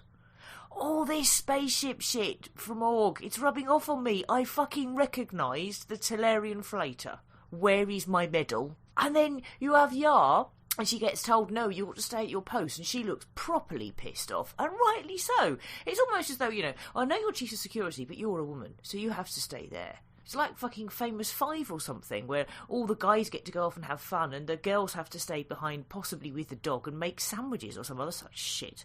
So, yes, no wonder she looks pissed off. And then you have, the main bit, the things that I noticed about that were, I have never noticed before, that the sort of boot slit bit in the uniform has piping the same colour as, like red for command and gold for engineering or whatever. I've never noticed that before. I did this time. There you go. You can tell how much the whole visor transmission shit was enthralling me. I'd forgotten it had all that lot on. I don't really care about most of it. I appreciated the metal squeak of the door. That was a good sound effect. Once you actually get to the Klingon stuff, of course, it's enjoyable. I really love it. I don't think there's much that I'm going to say that you won't cover anyway in the episode, other than I love Worf's when he's sort of like pissed off that Yar thought that they were going to take the kid hostage. I just love the way he says it. And Conmel is supposedly dead but breathing. I noticed that. And I like the fact that Worf is sort of already at this stage talking about things, how honour and duty is important to him, and obviously they're going to build on that over time. So there's not too much, I don't think, of a disconnect between what Worf and the Klingons we see here and later, except that they end up in prison, don't they? And then later on you get the whole we'd rather die than go to prison, and then they change it again. Maybe they were right first time? I don't know. Makes no sense to the whole Kittimer stuff though, doesn't it? They aren't that consistent, are they, really? I like that Worf shoots him to give him an honourable death. I like that. That's cool. And then you have the sort of Orko moment of, I didn't really want to leave the Enterprise. I'm just being polite. Ha ha ha ha ha ha. Best episode of season 1, I would think. But actually, even though I remember the Klingon stuff, there's an awful lot of shit in this episode.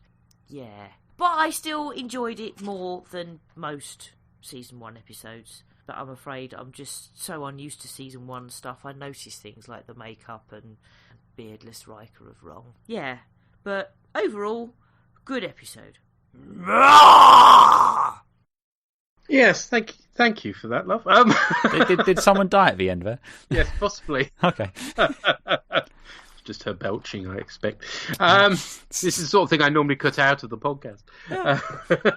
Pasty of wrong, yes. Well, the problem with Worf at this stage is it's not just the hair's different. His head, he looks like he's wearing a motorcycle helmet with a Klingon forehead ridge attached to it. Yeah, there's a lot of liquid up there. Is what I'm saying. He's got fluid on the brain. There's a heck of a jump between season 1 and season 2 Worf, isn't there? I mean, he does go on to develop, but the big jump is season 1 to season 2. The swelling goes down. Yeah. A good point about it. Yeah, why not maximum warp when you're in the neutral zone? That sounds to be sensible, but yes, it's never consistent. That is it? No, I think it was supposed to be that the Galaxy class, its usual operating was around warp 7ish.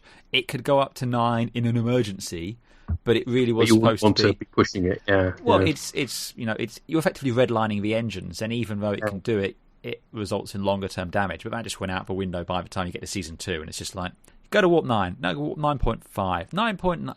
Warp 9.9999999. Just don't say warp 10. You're fine. Yeah. A good point about leaving Yar behind. Yes, she understandably looks pissed off about that, and maybe one of the reasons why Denise Crosby leaves in the not too distant future. Who knows? Yeah. She's probably already made the decision by now, to be honest. But yeah, it's a shame because I do really enjoy Yar as a character. She had potential, but we never really got to see the depth of that potential, really, unfortunately. Well, she had potential, but I would argue that she's better used in season 1 than Troy is. Oh yeah, I wouldn't disagree with that, definitely. And Troy, went on to actually have development and become a really integral and interesting part of the crew. So, yes. Given time, yes. Yeah. It's definitely in keeping the thing about. I think it was part of their plan that they would be in prison so that they could escape and use their secret blaster of crap. But yeah, generally it's something they avoid, isn't it? And unless they don't. Well, the idea is you kill yourself unless there is the opportunity of escape to return and rejoin the fight. Yeah. So clearly, since they had the blast, they were like, "Yeah, we're going to get out of here." And I know I keep going on about the neutral zone, and I'm sorry, but something Anne-Marie mentioned there. The fact they don't feel that this is a big deal, them going into the neutral zone, also makes me think it's the Klingon one. Because later on, when they start going into the neutral zone, it's like, may I remind you, Captain, that violating the neutral zone will cause trouble. And then all the alarms go off on the bridge. And then Tomahawk shows up. We don't want that. And here they're just like, oh, it's in the neutral zone. Oh, it's fine. We'll just go get him. It's cool. Yeah. So a very slow walk. Yes. Alrighty. Thank you, my darling. Unsurprisingly, she enjoyed the Klingon episode, although I do like the fact that she still found an awful lot not to like about it because it was season 1. Fortunately, it's a like a light episode. It is, yes. You'd have to worry about his beardless face too much. We've heard from Martin. Hi there, it's Martin again with some thoughts on Heart of Glory. I presume this is the series' kind of first look at Commander Worf and his origins and how he came to end up an officer in Starfleet. And I think it's a lovely idea. It looks a bit more about the character, and obviously you can see he's sort of swayed a bit by these 2 other Klingons promising him kind of the life that he never had. Although I don't think at one point did anyone think that he was gonna go over. Certainly not. They just seem like really dodgy characters anyway. Just like, why would you go with them anyway? So I don't think Worf had much of a decision to make in the end. We do kind of know, of course he's going to choose Starfleet. He's going to stick with it. I dare say this was done countless times since, and I dare say it was done better. Before that, though, we do have the bit where they go onto the spaceship, and it just reminded me exactly how 80s this is.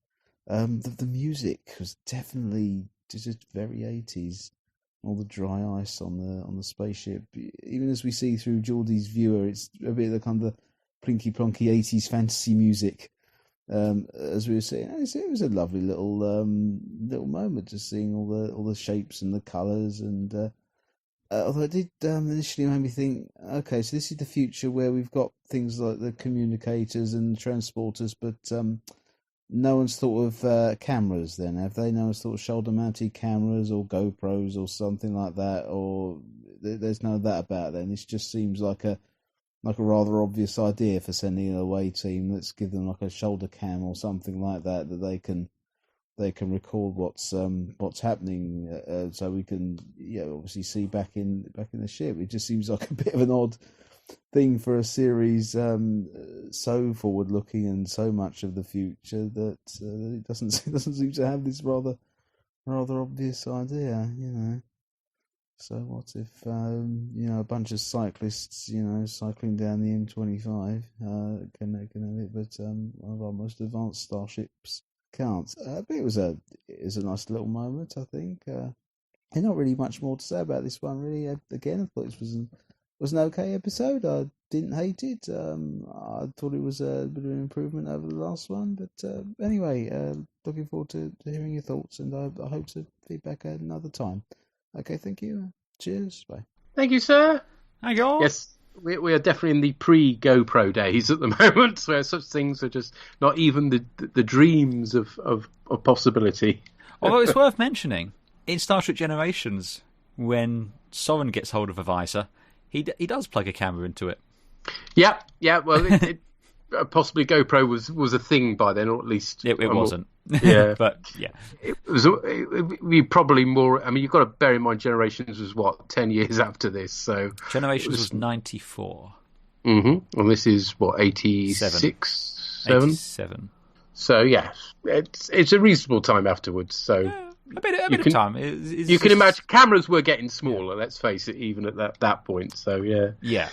And I love the fact that Fresh Eyes still didn't expect Worf to join in with the dodgy Klingons. So that clearly wouldn't have worked back in the day then. That's very true. One thing, when you look at the away teams on Discovery compared to what you have here, and they have those tactical vests, with little torches on them, and clasps for attaching backpacks. It's like so much more practical than holding those flashlights they used to have to hold on to and running around in their pajamas.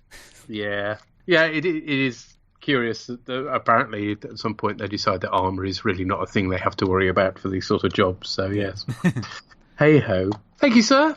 Next, we hear from the Llama God. Llama God's luck, supplemental. Take me out with a heart of glory. Okay, we're not actually going to have the song, don't worry. It's Heart of Glory, not Blaze of Glory. You're safe, you're all safe. You can come out from behind the sofa now. So, yeah, I was excited by this episode. I was excited by this one because this was going to be Klingons. And, yeah, I know that it wasn't going to be the Klingons that we got used to later on in the series because Ron Moore hasn't joined the writing staff yet. And subsequently, the Klingons haven't been developed in the same way. I mean, this is even pre-Star Trek 5 and 6, which themselves did a lot to add to the Klingon culture. So they're going to be a little bit different. But, yeah, I wasn't expecting it to be quite as disappointing as this. Yeah, there's Klingons. Yeah, they're kind of more like proto-Klingons, and in a way it's kind of reminiscent of the Omen, or whoever they were, in Battlestar Galactica a few weeks ago, especially with the scenes sat in the cells where they're biding their time and they're constructing a weapon out of their underwear and then escaping from the cell by twanging their nickel elastic at people. I mean, that's not what happened, but that would be much more entertaining. But yeah, there's just something about this episode feels kind of flat. Joe came in towards the end of the episode with the tense showdown between Worf and the other guy. It's him from Enterprise, by the way. Yeah, I recognised him. But during that showdown, it's like they're not neither Worf nor that guy delivering dialogue. They're just reading lines off of a page. There's something flat about it and flat about the direction. And ultimately, although it's probably the first glimpse of Klingons proper, hence why there's an attempt to make us feel excited about them, it just all comes across feeling rather flat, which is disappointing. What's worse, though, really is the attitude of the Enterprise crew. Picard and Riker are way patronising to Worf in this episode as they investigate this weird, freaky alien culture, and they look down on it with such assuredness. But it's not just Worf and his weird culture they're patronising towards. They're also patronising towards another member of the crew, Geordi, as they get to look through his visor for the first time. I mean, that'll never catch on. I'm sure something could go horribly wrong if you see the chief engineer's visor. Just about that doesn't happen in the future, right? Oh well. But yeah, they're massively patronising as they voyage through and discuss his disabilities and poke at him a bit, and it's like, my god, these are so condescending, this is awful. But then again, this was the 80s. This is kind of Roddenberry's own brand of performative acceptance and diversity, in that, yes, we're all very accepting, but we're gonna look down a little bit, aren't we, on them, because we're in a position of superiority to these people, these strange brown savages and our brown-skinned blind helmsmen. It's like, yeah, guys, that's not a good look. And as a consequence, this episode actually comes across a little bit more troubling than perhaps it was intended to. But then, as we've said with other things, this is the first season, and we know that by this point, Roddenberry's own ethics were slightly questionable, so I guess it shouldn't be all that surprising, but still disappointing. On the plus side, there's some lovely looking production value in this episode. The shots of the interior of the vessel are realised very nicely, and the way the sets are dressed, and actually the way the music is played is very reminiscent of Aliens, so that's a couple of times so far this season we've had Alien references, and the exterior model shots look fantastic, and they look really good in high def. Is this the first time that we've actually seen this freighter? Because I know this freighter comes back a lot again. In fact, are we going to get to be anal about spaceships in this podcast? Because I've really missed being anal about spaceships, so yeah, there's a lot of analness that we can be doing this episode. But yeah, that looked really good. What didn't look so good, unfortunately, and this is the downside of the Blu-rays, I guess, is that the Klingon makeup looks not so great at all in high def. You can really see the joins and where it is makeup, so that's a bit disappointing, but I guess it was inevitable that we're going to get things like this. It was never designed to be filmed at high def, so there's not a lot they can do about that, really. And as a cure, it's interesting because obviously they're still trying to make the Ferengi be the badass bad guys, and we learned that the Klingon homeworld is called Kling. At least that's what the Vaughn Armstrong Klingon says at the end of the episode, because Star Trek 6 hadn't come out, and I would think that's where the homeworld was named Kronos, wasn't it? So yeah, archaeologically interesting, but basically not that great, a little bit racist and dull, so not a lot to come in this episode for, unfortunately. Just as well, really, that Ron Moore came along and made Klingons better. Before I go, I would just like to say, yes, since Andy asked last time, yes, the Scott date that I gave at the start of these feedbacks is indeed the current date that I'm recording in Scots Gaelic, not Gaelic, and I'm impressed / slightly depressed that Org was able to call out the fact that, yes, if I'm going to do it, I'm going to get the detail right, because, yeah, of course I am. So that's what that's all about. I mean, apart from the fact that why I do it in the first place. In fact, why does anyone do anything like rewatching dodgy episodes of The Next Generation? Speaking of which, I'll look forward to seeing the next couple of episodes, and I'll look forward to hearing what you and everyone else has to say about these ones. Until next time, glory to you and your cast. Well, he's obviously not looked ahead to see what the next episodes are. He wouldn't be looking forward to them. Yes, more of that later on. Yes.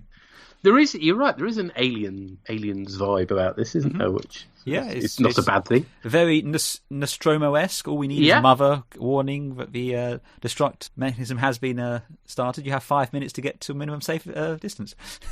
And it was something they were purposely drawing from as well. I mean, the whole idea of Yar was that she was supposed to be like, what's the character's name from Aliens? No, from Aliens. The tough Marine. Oh, Vasquez? Yes, okay. She was supposed to be a Vasquez type character. Yeah, so it's not surprising, therefore, that we're sort of picking up on the similarities, because that was one of the sources they were drawing from. I didn't find the Geordie thing too condescending from Picard's part, although my question would be, if you're going to experiment with this sort of thing, and you know that there's issues with range and everything, maybe do it on the ship. Like just walk around engineering with it. Yeah, I suppose. Maybe they had already done that to start with, I don't know. But... Yeah. I'm standing by my belief that actually it's Traeger playing Nightmare. You can, unfortunately, very well, particularly on high def, see the joins in the Klingon makeup in this.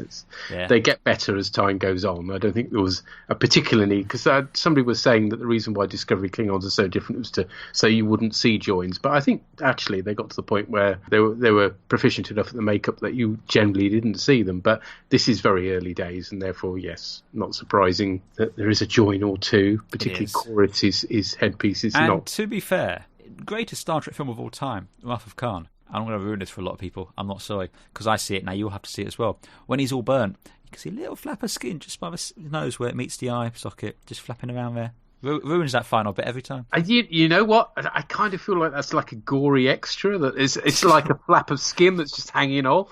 No. That really gets to me every time. So I don't see it as a makeup flaw. I see it as like an additional gory bit.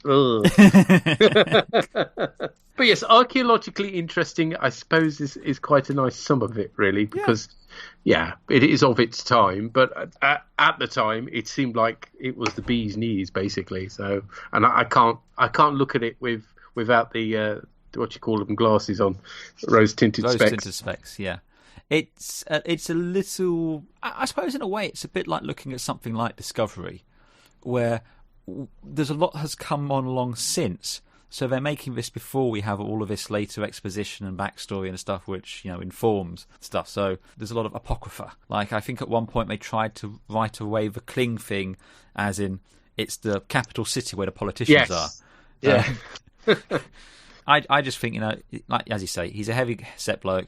It's very hot on the Enterprise. On all that leather, bit of heat stroke got to him. So. Maybe Kling is just a nickname, Yeah, it's actually called Kronos, but if you come from Southside, you call it Kling. Never know. Could be. Anyway, let's find out what Drew and Tracy made of it. We just watched Heart of Glory. And what did you think of that one then? It was all right. Really? Yeah. I thought that episode was a bit lame. It was a little bit slow-paced, I felt, but it was okay. So the opening bit, you were like, fuck, Romulans.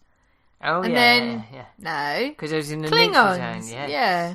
It was so it kind of lulled you into a false sense of what you thought you was going to get on this one. And they kept talking about Ferengis. Is it the Ferengi attacking and all that? Like, when the Ferengi were meant to be the big baddies. So what was that all about? So good to see Riker, Data and Geordi be in the away team again. Yeah. Why did they not take any security down to the ship?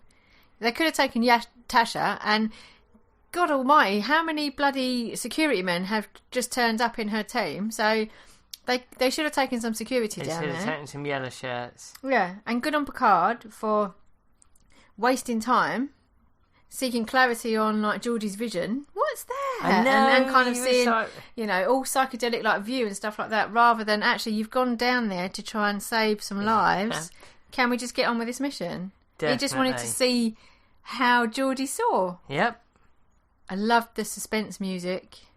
Yeah. While the three of them were kind of traipsing through the ship on the. You said it was on the DX7. Sounds like a DX7 to me. So kind of like late 80s, early 90s. Exactly. It just sounded really kind of 80s music. Yeah. Like film music, suspense filled.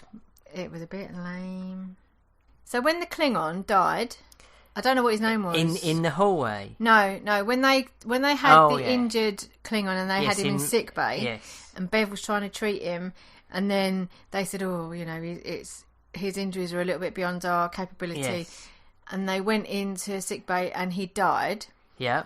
And then all three of them just suddenly roared. Yes. How did Picard and Bev just not A, jump out of their skin, and B, draw phasers? Because I would have shit my pants if like three Klingons had roared like that. It was so unexpected, and they were ready for attack. It was like, my God. They're trained Starfleet people. Well, obviously. Trained to expect the unexpected. This is why I wouldn't do very well. He's just talking about that. So, because we was they hold the eyes open of the guy, don't they? And then later on at the end, when was it Corvus dies? Yeah. A Worf holds his eyes open, and he roars again. What's that about? He does. Yeah. It's always a Klingon death ritual, isn't it? Mm. So this is the thing, they hold their eyes open when they're about to die. It's good that they know exactly the moment they're going to take their last breath, isn't it? You just imagine, like, you're lying down and all of a sudden some Klingon's holding your eyes open. You're like, I'm not dead yet! Exactly, I'm going to be here for the next 10 minutes, love. Yeah, so they very cleverly know exactly when to do it, don't they? It's poetic licence, dear. You need to not dwell on that one too much.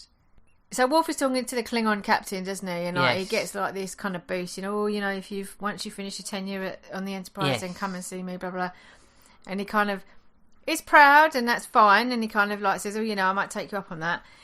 And then Riker and Picard are looking at him in the most peculiar way. Yeah.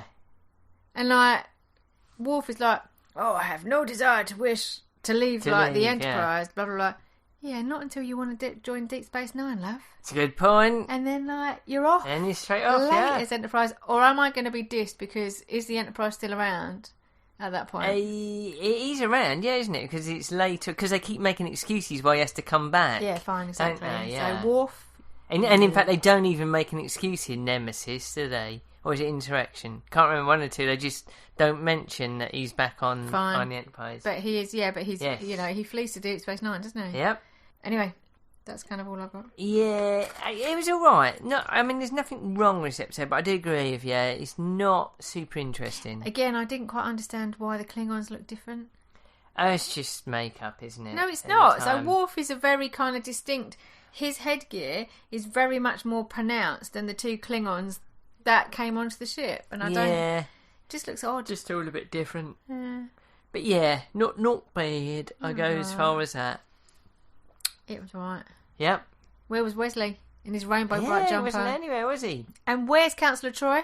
She was off on holiday with Wesley. I hope they're having a good time. Yep. Leave it there. Okay. Take it easy. See you later. Bye. Bye. God's sakes, woman, the boy's not even 16. Yeah, that again, a mental image I didn't need. Anyway, I mean, you are right. The visual acuity thing is a bit of a pace killer, it has to be said. I noticed that as well. It's like, I know there is exciting stuff to come, but really, do we have to do this now? They found a setting on the camera and were like, we've got to try this. It's going to look so cool. Yeah. Just check this out. It's going to be amazing. I hate to point this out to you, Tracy, but Worf goes to Deep Space Nine after the Enterprise has been destroyed. Yeah. And the Enterprise E is then commissioned, and then he finds himself back on it in First Contact because he's rescued from the Defiant. In Insurrection, he's returning from a trade conference, and it's Nemesis when he's technically already left Starfleet, but has just found himself on there, and no one's going to mention uniform. that. Yeah. So that's just... Yeah, to be fair to Tracy, in Insurrection, his answer when Picard says, what are you doing here, Mr. Worf? It is kind of swallowed up by a lot of other dialogue. Yes. I think on purpose, because they knew they had a very feeble reason for him being there. So, yeah. But, yeah, and then by the time you reach Nemesis, it's like, why is he here? He's supposed to be Klingon ambassador, for heaven's sake. Yeah. But less said about Insurrection and Nemesis, for better. Well, generally, yes, it's a good policy, yes. And the whole thing about when do you know when they're going to die, from a professional standpoint, when you're doing last rites, you have no idea. And sometimes you do last rites several times. Generally, the closest I've come to saying last rites for somebody and them dying has been about 20 minutes. And even that seemed freaky enough. If I ever do last rites for somebody and they literally die as soon as I finish, I'm going to be so freaked out I'll probably jump out a window or something. That was me! So, yeah, somehow they psychically know when Klingons are about to die in order to do their equivalent of last rites for them in real life. Yeah, it's a lot more random. I almost wonder if as part of a ceremony that we don't see, which was cut to time, is after they're done the roaring, and the lead guy walks off, the second one walks up with a pillow, just to make sure. Yeah. He's dead. I'm not dead yet. I feel better. I'd like to go for a walk. I feel happy. Yes, that's quite enough Holy Grail references for one night. Anyway, thank you guys. Let's find out what Pie Man thought of it. Hello again, Purry here to talk about Heart of Glory. Now, I was having a think about this. Didn't you guys cover this already? I mean, not you guys, obviously, Andy wasn't there, but didn't you and Anne-Marie cover this as your pilot episode for the Borgcast way back in the mists of time? Back when I was just moving from Old Guy to Stewarton, because that's actually when I started listening to the Borgcast, which dates it for only me, my wife, probably my mother-in-law. That information aside, I'm glad that I get to finally feed back on Heart of Glory, because it is a good episode. I think it's interesting to look at, particularly from the point of view of the Klingons. So we have a dwarf on here as a Klingon. That's been, a part of the show since Encounter at Farpoint. But initially he was there a bit as a curiosity, just as a sign things had moved on. The Klingons aren't an enemy, look, there's even one in Starfleet. And so it was interesting to actually get a look. And bear in mind, we didn't get much Klingon development in TOS, realistically.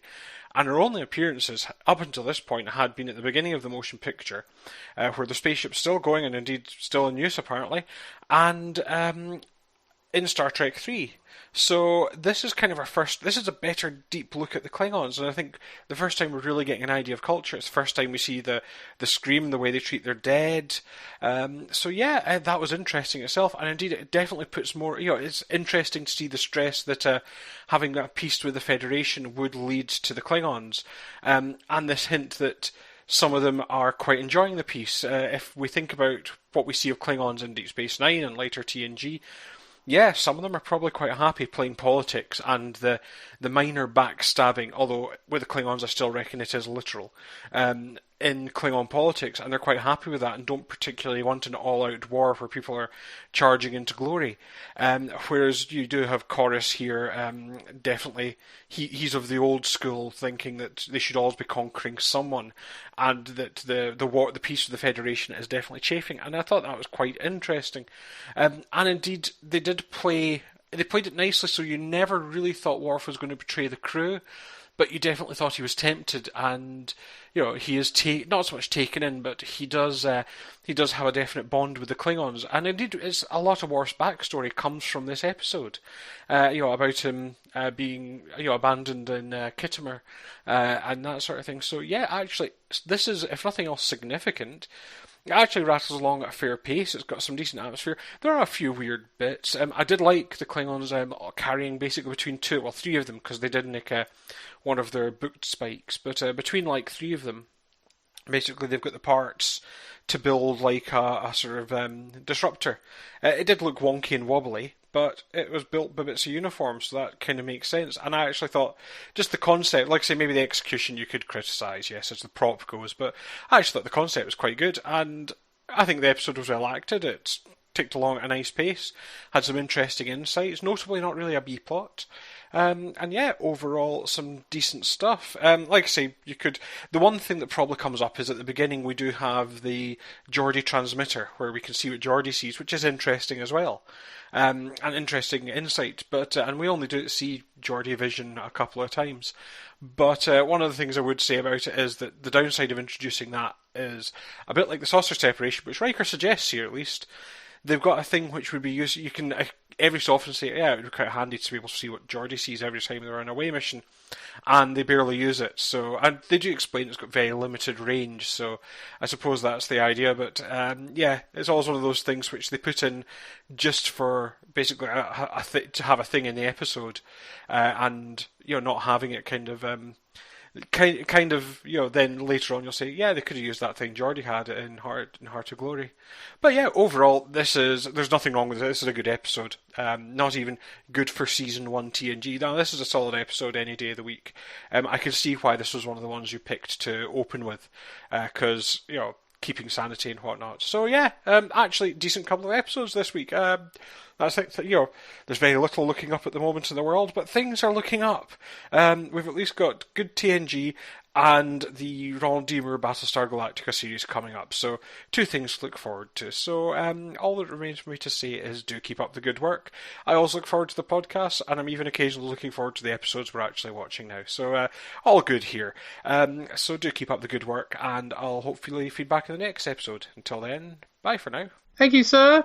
Yes, originally our pilots, we chose our favourite and worst episode from Season 1 of Next Generation, because Amory was never going to cover the whole of the first season. So yes, we did Heart of Glory and we did Justice. Oh dear. Yes, we could have done Code of Honor, but no, we went with Justice as our least favourite. But they then got straight stuck into season 2 straight after that. But well done, Purry. Your mind goes all the way back to the beginning. I think, yes, the concept of the assembled phaser is good. The actual realisation, less so. Yes, I think we've seen this before. I don't know if we saw it again later, but I mean, it's nothing new, is it? You know, the kind of... No, well, it was in Galactica 1980. Oh, I know where I'm thinking. It was Babylon 5 when Londo has the one hidden in his room. Oh, in various places. Yes. That's, you know, yes. You just kind of pulling bits out of like chandeliers and bongs and things. And yeah. Whereas in Galactica 1980, 2 terrorists take over a plane, building a gun out of bits of a baby's pram. Well, as you would, wouldn't you? Yeah, which has to be seen to be believed, to be honest. As with much of 1980, except just don't see it. No, I was going to say, no, it really doesn't have to be seen. But in order to believe how bad it is, yes. No, I believe how bad it is. Good. A sane man. Yeah, there is no B-plot except for Geordie's visor, I think it's fair to say. And I'm glad we're making the world seem better by going from both Season 1 Next Generation to, well, I guess... Once we finish this off, we'll be looking ahead to Picard, will be the next thing, I suspect. So hopefully that'll be good. And of course, going from Galactica 1980 to BSG is quite a jump. Anyway. Yeah, there's going to be some whiplash there, isn't there? Cool. Thank you, sir. And there we go. Thank you to everybody who's contributed to this episode. The next episodes to cover in Season 1 of Next Generation are the Arsenal of Freedom. Emphasis on the arse. Okay. I don't remember it being okay. And Symbiosis, which I think is the AIDS parallel one, isn't it? It's the one which has David and yes. Yokaim from Wrath of Khan in it. That's right, yes. And they need their cure for their disease. Yes. I remember that being not so good. But we can't tell you exactly when we're going to be recording that, basically because the next broadcast, as in Star Trek 1, will be covering What You Leave Behind. Oh, yes. Andy's already had his. I've got my lovely Blu-ray. I've got it. Right here, can you hear that? My lovely Blu-ray. So mine.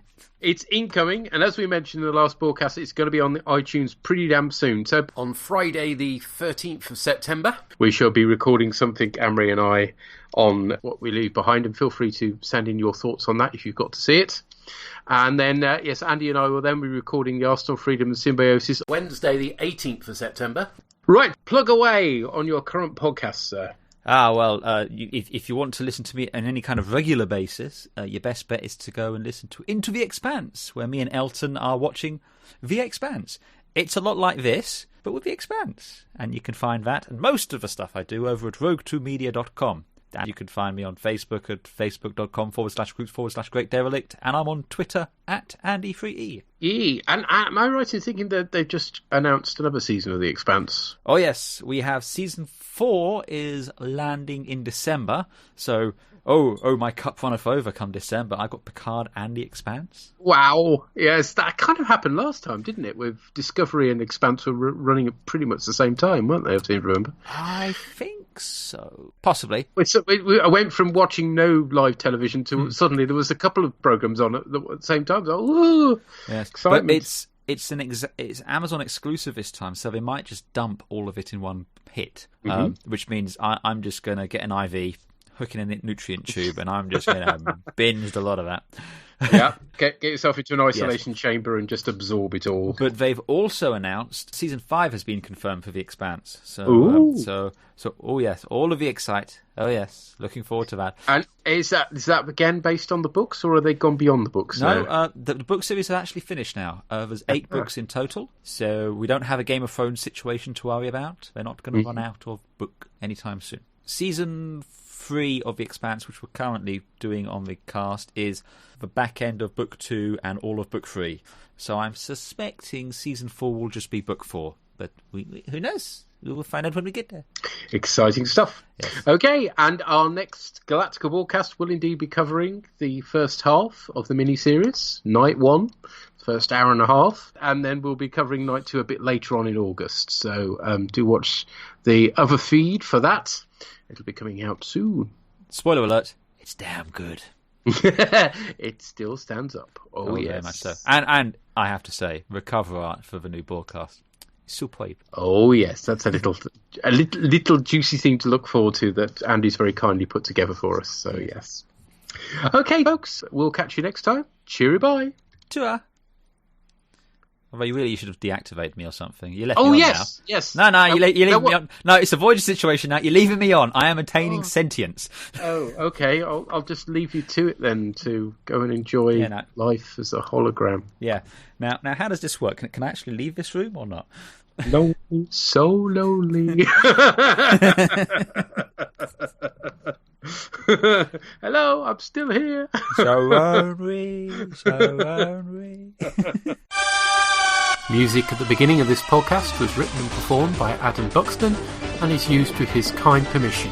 All music referenced is for illustrative purposes only and no copyright infringement is intended. Find our website at borgcast.libsyn.com. And we have a YouTube channel as well. You can find the Borgcast playouts on Spotify for your listening pleasure. Send emails or MP3s to borgcast@gmail.com. Or you can contact us via Twitter on rev_org or Borgcastammo. #Borgcast. Shut it down! Ooh, nice.